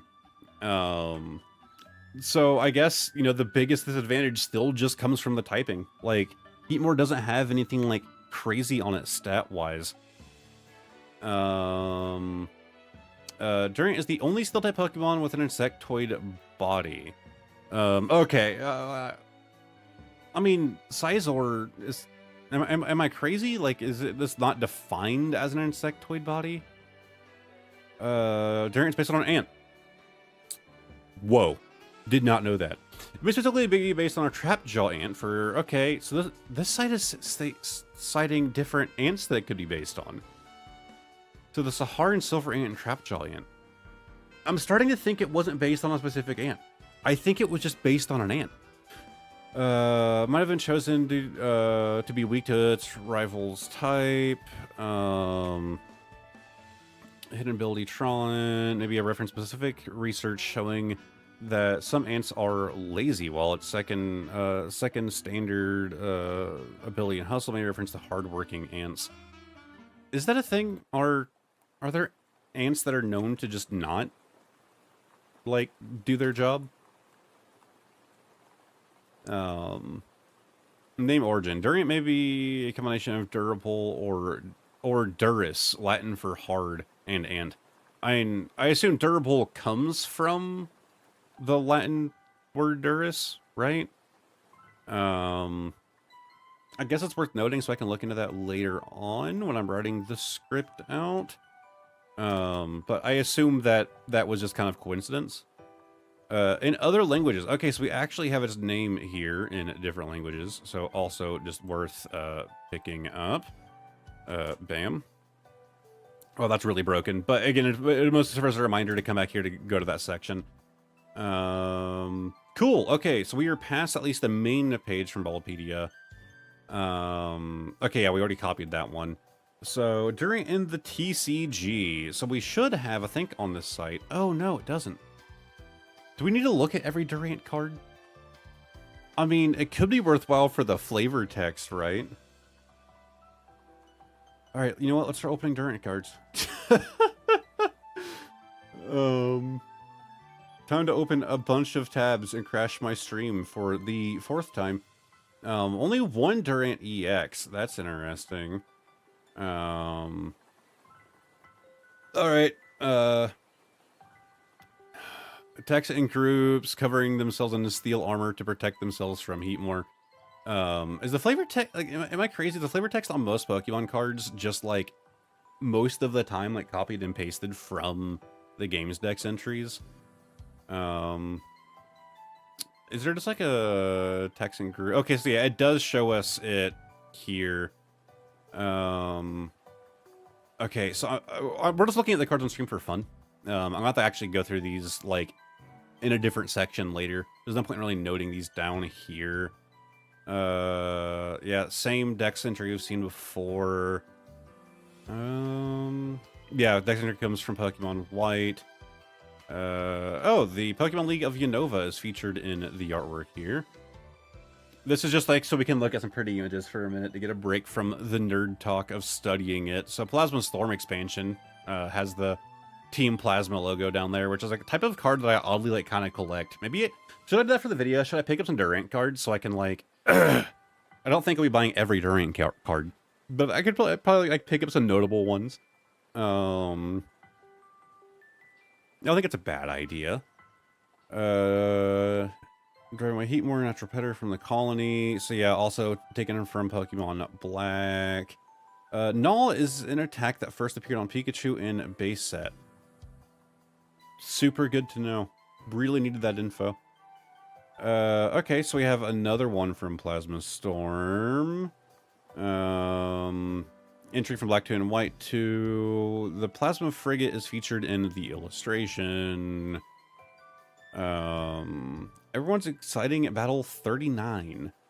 I don't even know what that is. What is that set? Like, it has to be like a promo set of some kind, right? Vice Grip and Crunch are both moves in Pokemon games that Durant can learn. Cool. More Durant art. It is a part of the Flash Fire expansion. Yep, also just taken from Pokemon X for that one. Yeah, Durant can't learn that in game. Can't believe I'm also looking up facts for Durant so far. Found out that it was hit in Pokemon Go Fest for 2020 for shiny hunting. Okay. I believe I have a Go article pulled up as well, so we should be able to look through that too. Let's see, from Breakpoint. The Tekken groups covering themselves. Yep, so, yep, taken from Y. Mountain Munch is an attack that first appeared on Trapinch. So again, I'm curious if I could be an attack that was first on Durant, right? Show him some love. Let him be the first one to introduce a new move. Lost Thunder, from Pokemon X, Mountain Munch. Yep, another move it just took from Trapinch on that one. Sword and Shield expansion, Pokedex entry from Sword. Does it have any unique descriptions? I don't know if that's a normal thing on cards though. I'm not like big on like the Dex entries, right? I don't know if that's like normal for them just to come from Dex entries. Let's see. Yep, also taking Pokemon Sword, and move that Durant can learn. It doesn't really seem to have that many notable cards. Like, to be fair, it has a decent amount of cards. And there's some Pokemon like Cubfu who have like Cubfu and Cubfu Reverse, and that's it. So at least it has more than that going on for it. It's also weird how much they pushed Cubfu and Urshifu on us. You think they would have done more with Cubfu? Let's see here. Yeah, taken from a Pokédex entry. Oh my god! Devour is an attack that first appeared on Durant for Noble Victories. Dude! Okay, this is a Battle Styles version. I must have missed that. That are going to be coming up. I'm proud of Durant. He introduced a move to the card game. Oh, I'm so proud of you, buddy. Fusion Strike 184. They showed him some love. What do you know? Yep, entry from Sword and Shield. Adversity Jaw's effect may be based on Durant's weakness to Fire-type Pokemon. Seen on this card, and to Fire-type moves in the core series. Let's see here from Silver Tempest. Again, just a stolen Pokédex entry. Canonical move. Paradox Rift, Pokédex entry. First appeared on Scizor. Okay, so there is more of a connection there. Hard Scissors. So it and Scizor at least share something there. Oh, Journey Together. So we're getting a lot more modern here. Let's see. Yep, Pokédex entry again. Canonical move. White Flare expansion. So this card isn't even going to be out for us yet. So probably not the best info on it. Bite Together attack that. Oh, it introduced two moves. They introduced two moves. Bite Together is an attack that first appeared on Durant from Sword and Shield. Vice Grip is a move that also came from Durant. I'm proud of the boy. And our last Durant card. So this is from Surging Sparks. It is the EX, and actually them as a grass type here. Let's see. Release information. This card was included as a regular card, a fuller ultra rare card, and a special illustration rare card in Surging Sparks expansion. First released in the Japanese Super Electric Breaker expansion. The regular and fuller ultra rare prints are feature work by Planetia. Well, this special. Okay, got some more information here. So there are all the variants. Still just a beautiful looking card. Some copies of the English illustration rare print have a repeating red dot error with up to 15 red dots total.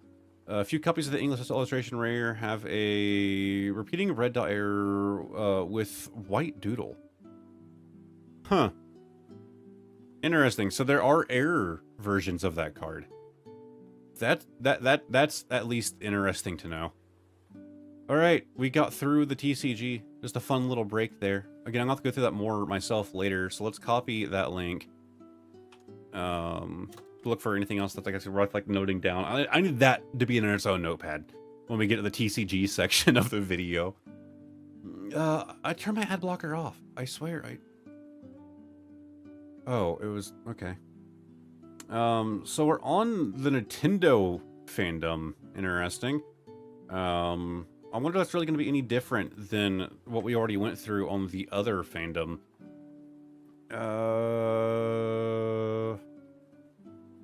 Anything else worth noting?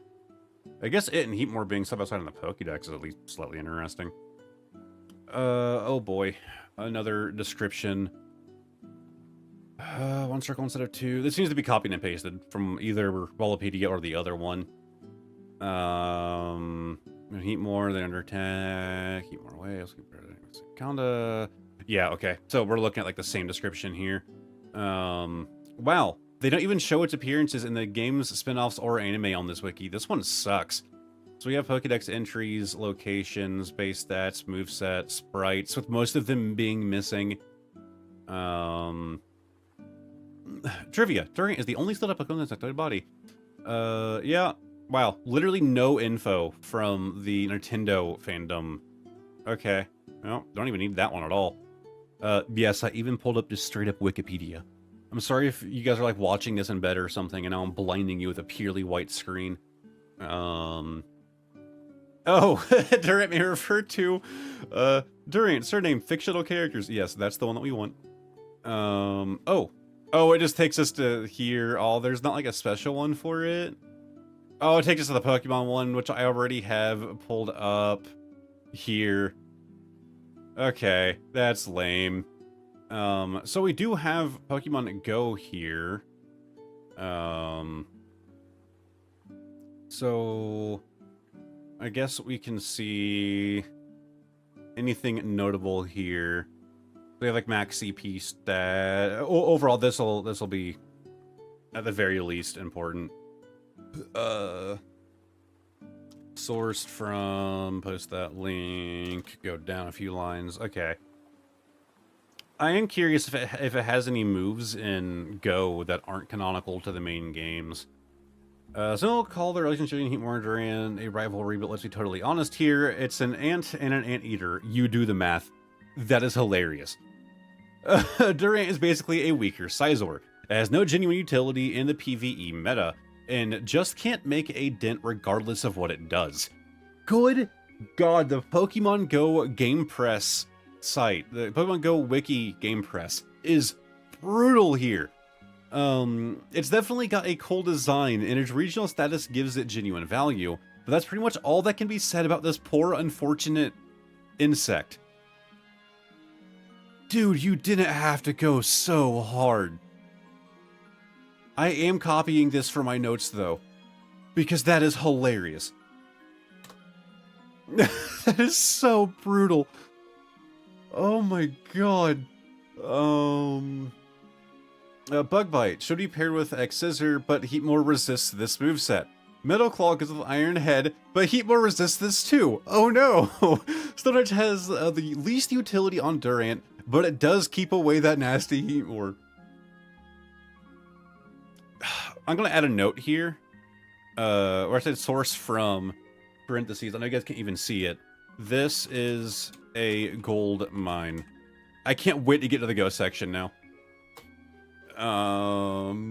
PvP is pretty good. We'll find out. We'll find out. So PvE defensive moveset. Metal Claw is the move of choice, dealing better damage than Bug Bite. X-Scissor charged move. Choice thanks to having 3 bars. Iron Head is a decent move as well with 2 bars. Stony Edge only has 1 bar, but it can threaten Heatmore. Alright, so PvP. So Obsidian, you're saying that he's good in PvP. Let's see at least what the Game Press article has to say. So, Bug Bite is preferred fast move due to its greater damage output and more meaningful coverage. X-Scissor costs the least amount of energy, which lets it bait shields and takes advantage of stab. Stone Edge is valuable for its wide coverage against common typings. Iron Head isn't as useful despite gaining stab. So I guess it shows us their kind of breakdown here. So in the Great League, Durant resembles that of Fortress, which I don't play Pokemon Go anymore. But back when I did, I actually did use Fortress a lot. I ended up learning that guy was like a champion in Great League. Identical typing and primary use of Bug Bite. Unfortunately, a higher attack stat reduces Durant's overall bulk, and while its access to the Stone Edge is better than Fortress's Rock Tomb, not having the power and coverage of Earthquake limits the amount of threat Durant can pose against the meta. Interestingly, though, Durant can actually beat Fortress in even shielding scenarios, with successful shield baiting due to its faster access to charge moves. Okay. Ultra League, having the huge issue of losing badly to both Giratina and Registeel, Durant does win against Umbreon and Psychic types. Access to Stone Edge is also valuable, in particular against Lapras, Lugia, and Togekiss. That's not enough to make it. That's not enough to make the little ant truly shine, though. So I don't think they fully agree with you there, but it does sound like he, depending on what the current meta is, right? I don't play, to be fair. But I mean, you're good against Umbreon, most Psychics, then Lapras, Lugia, Togekiss. Like, does it sound like it's not that bad? Master League. The max CP of 3007, Durant lacks sufficient stats to compete well in Master League. Its plethora of resistances still enable wins in some matchups where Durant has type advantage. isn't enough to deal with various legendary Pokemon who boast significantly higher stats. So bring him into Great League, Ultra depending on the meta, and just avoid him in the Master League. Got it. So then I had a good time with him in the easier leagues when it's capped at 500 CP and stuff. I don't get that series of the Master League and all that. That's fair. So we have type chart, pretty simple. Yeah, these contributors right here, one of you guys went real brutal on it. Okay, then it's like trending things. This was a fun read. I'm happy I got into its go information here. So what do we have next? So we have, oh, this is Pixelmon. We don't need that. Pokemon DB. So anything interesting? Anything here that we don't see in the other sites? Base stats, type defenses, evolution chart. Wow, one thing of note, in generations 5 to 7, Durant has a base friendship value of 70.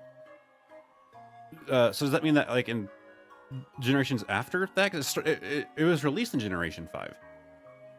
So why does it not show me the other stat? Pokedex entries, moves learned, egg moves, tutor, learned by TM, sprites, where to find, answers to Durant questions. What? Oh, this is interesting. I vote we just go through these. Wait, okay. There's also a view more questions button. In other languages, we already got that. Name, origin. Cool. So not a whole lot there. Nothing really worth noting. But we do have just like community posts on them. Post the answer below. Okay, so this is just move sets. With an above average base 109 attack, further buffed by its hustle ability and speed stat that allows it to outpace Terracon by exactly 1 point, the Iron Ant Pokemon can be considered to be the best Scarfer Mono Steel teams have to offer. Is he really used that competitively?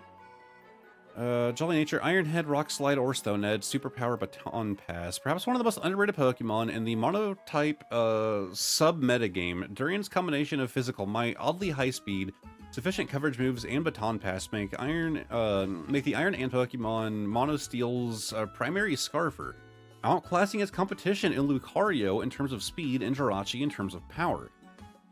Given all the coverage moves it needs, its stab attack in Iron Head synergizes well with the typical paralysis-based Mono Steel teams, while Rock Slide eliminates the fire type that threaten it. Yeah, we know. In addition to that, Black and White 2 also blessed it with yet another odd perk, Superpower, a move that breaks down steel and steels and water ground type that resists its steel rock coverage. To top it off, it also follows the Generation 5 pattern of granting bug-type Pokemon Baton Pass, so like Scolipede, it's also capable of using the Pseudo-Pivot move to scout out the opponent's next move, functioning much like a U-turn or Volt Switch, but with the absence of damage or being blocked by immunity. Overall, Durant has proved to be the best Scarfer of Mono Steel due to the above advantages. Yep, just gonna kind of take that whole link and post it there.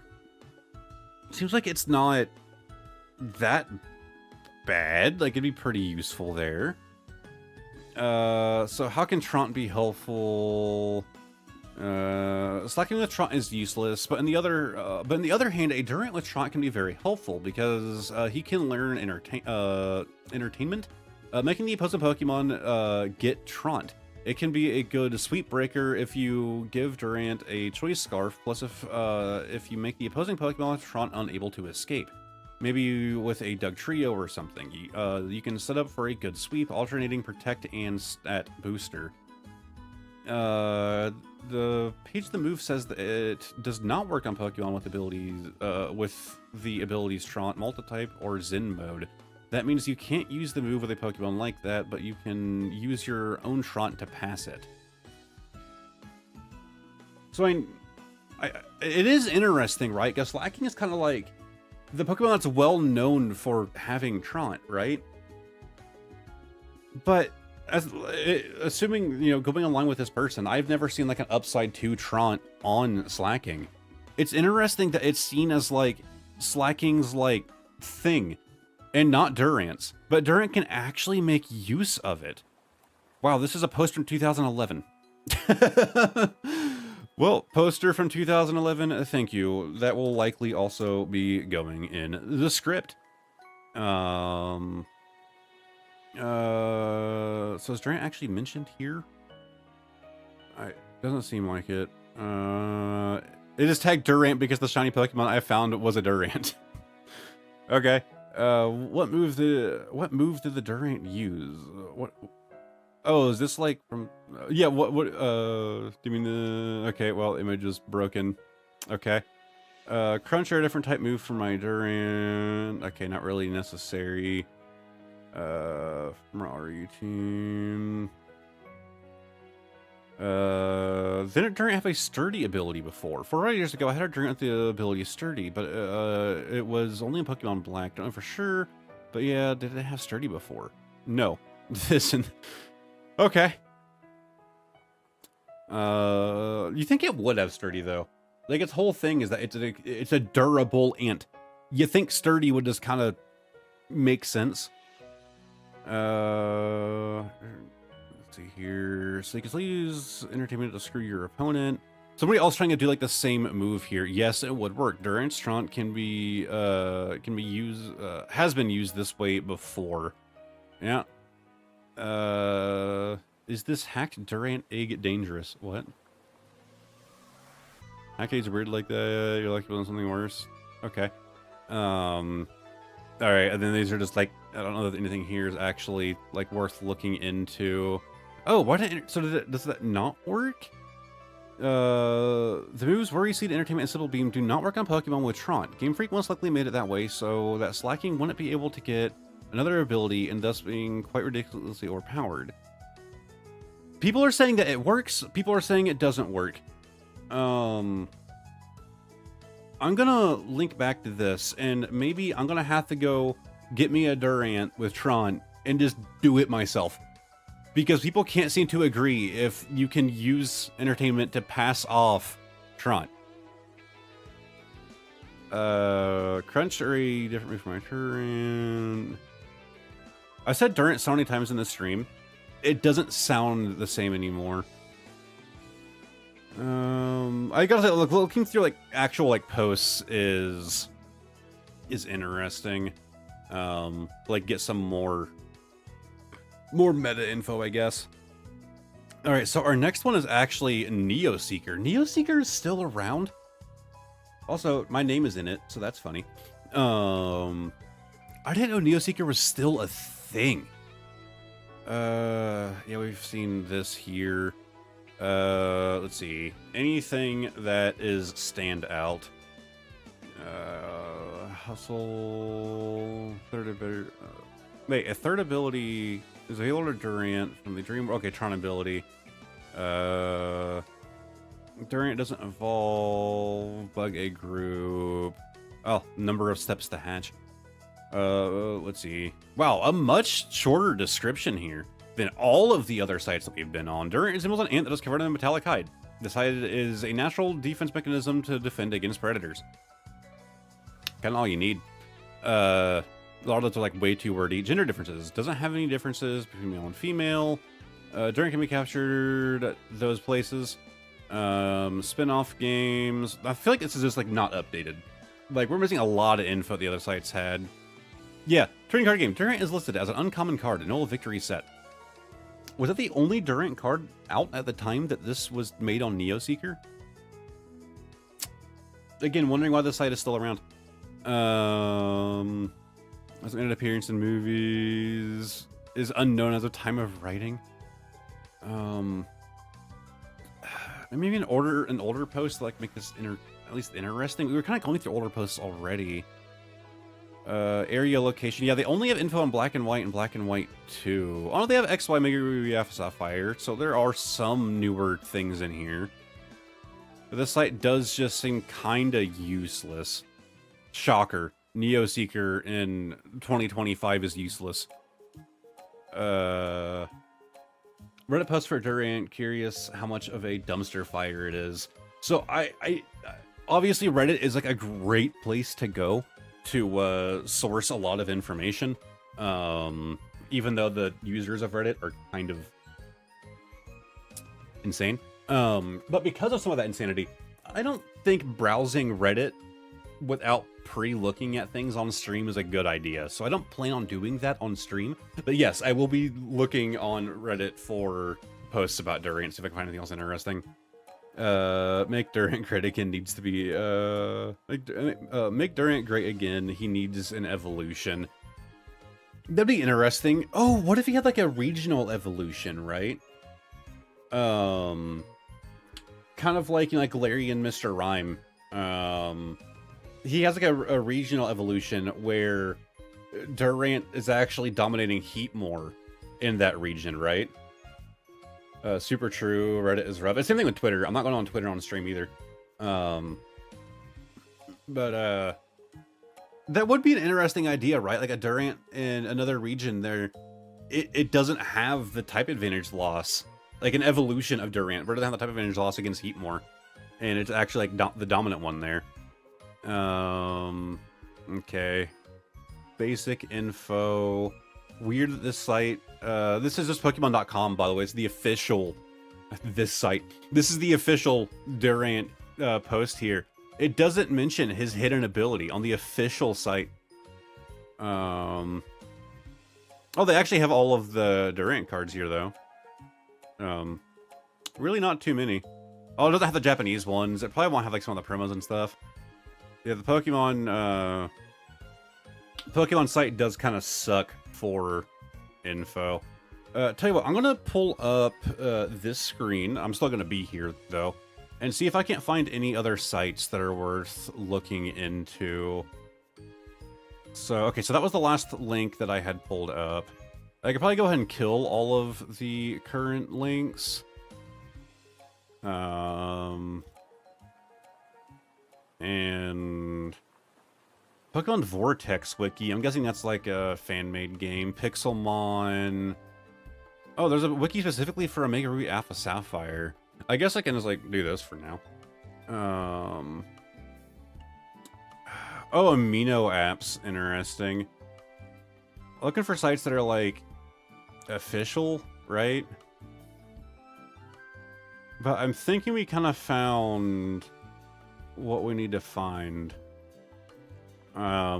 Aside from like going to Reddit or oh, I actually just pulled up a Reddit link and Reddit has me blocked. Huh. That's funny. I'll probably do it on my phone or just use a different browser. Oh, it could be because of the ad blocker. Does Reddit block you with ad blockers now?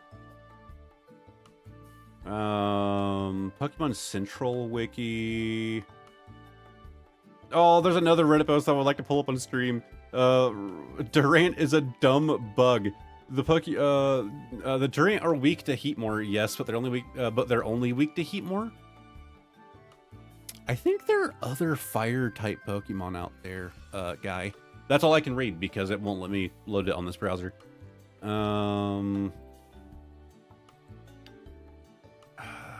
Okay, well, I'm to the point where it's... Oh, how have I not done Cerebi?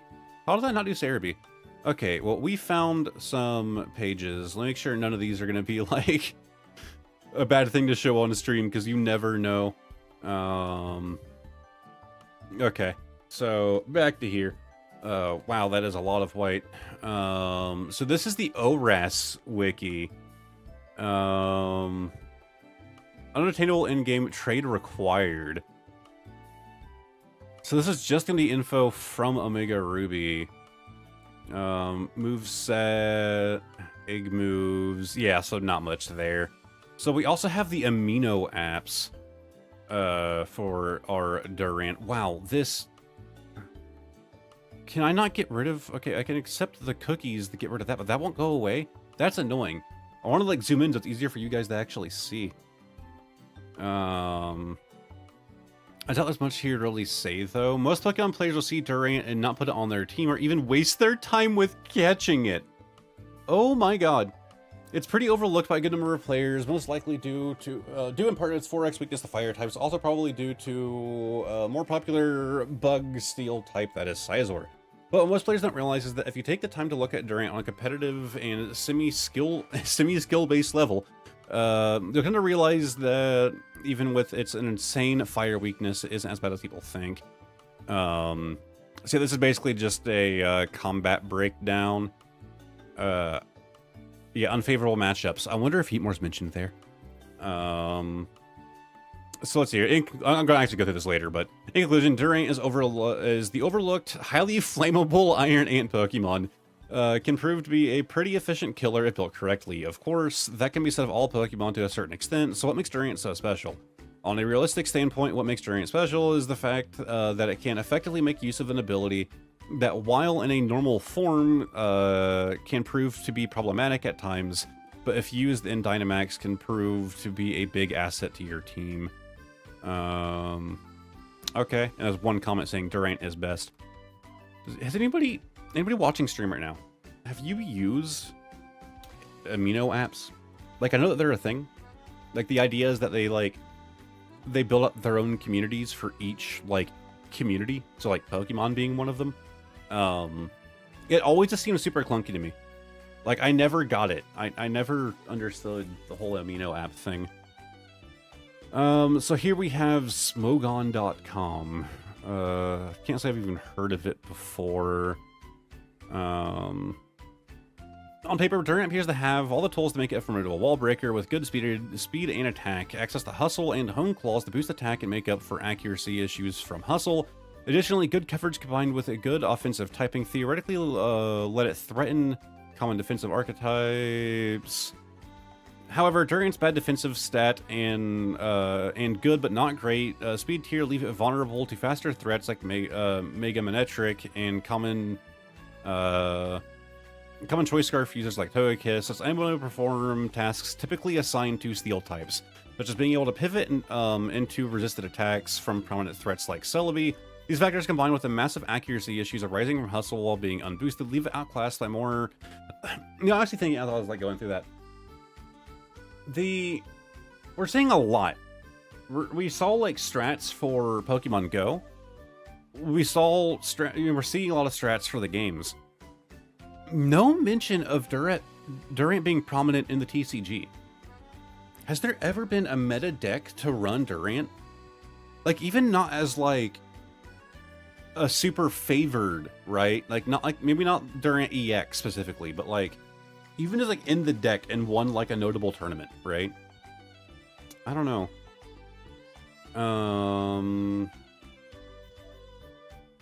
Not sure there's really much else worth here going through currently.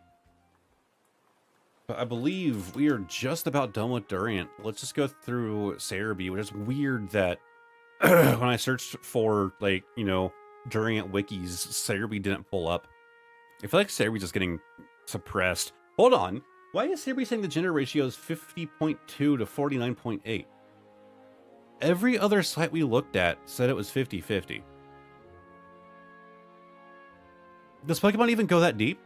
Does Pokemon go that deep to do, like, percentage points like that? I'm curious about that. I wanna look into that. Cerebi claims an odd percentage of male to female. Are other sites just averaging for it? Are they correct? And then post a link to Cerebi. Okay, experience growth. Let's see. Durant can Dynamax. Yeah, I'm proud of you. Wow, fire weakness. Shocker. Evolutionary chain. Very complicated one. Okay. Nope. This is trainer locations. Okay, I'm dumb. Standard. Oh, this is specifically for Sword and Shield Durant.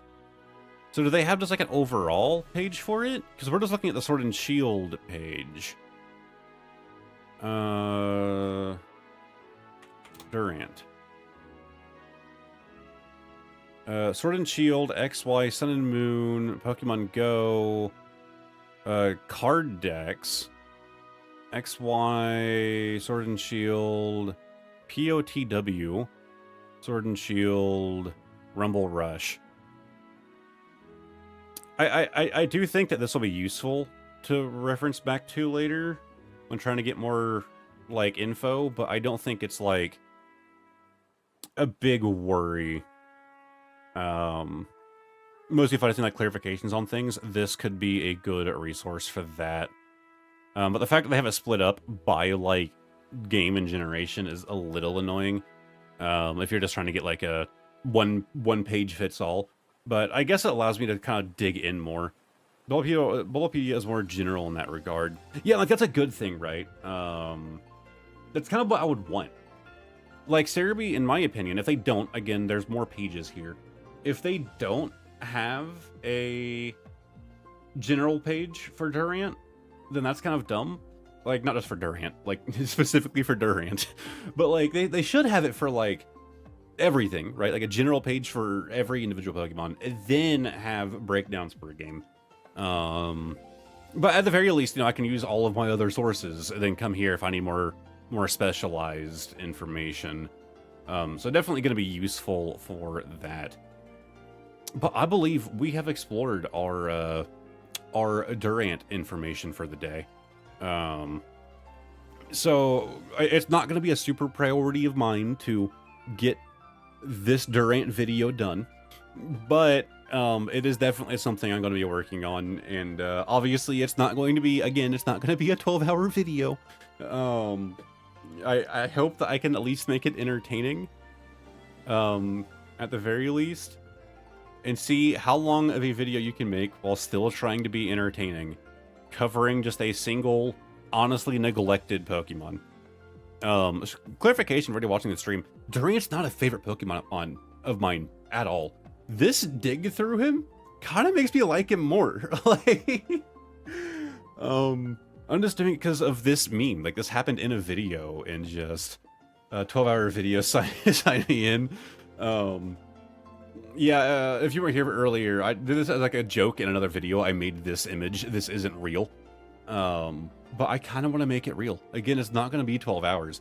My goal is to make it as long as possible without trying to stretch it out, right? We're not trying to stretch it out. I want as much information on Durant as possible that's actually worth learning or listening to.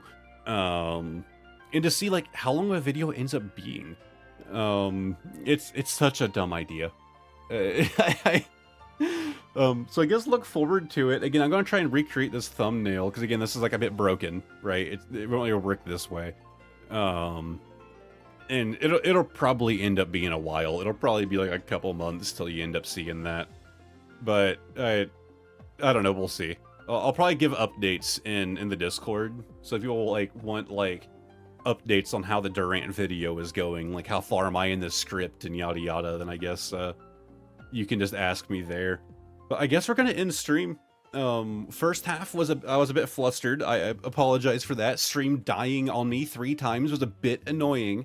At the same time that I was editing a card that I wasn't super proud of, and I was struggling to like make look good. But we kind of turned it around in the end. Then I'm happy that Becca like was like, hey, yeah, do it. Like, do this on stream.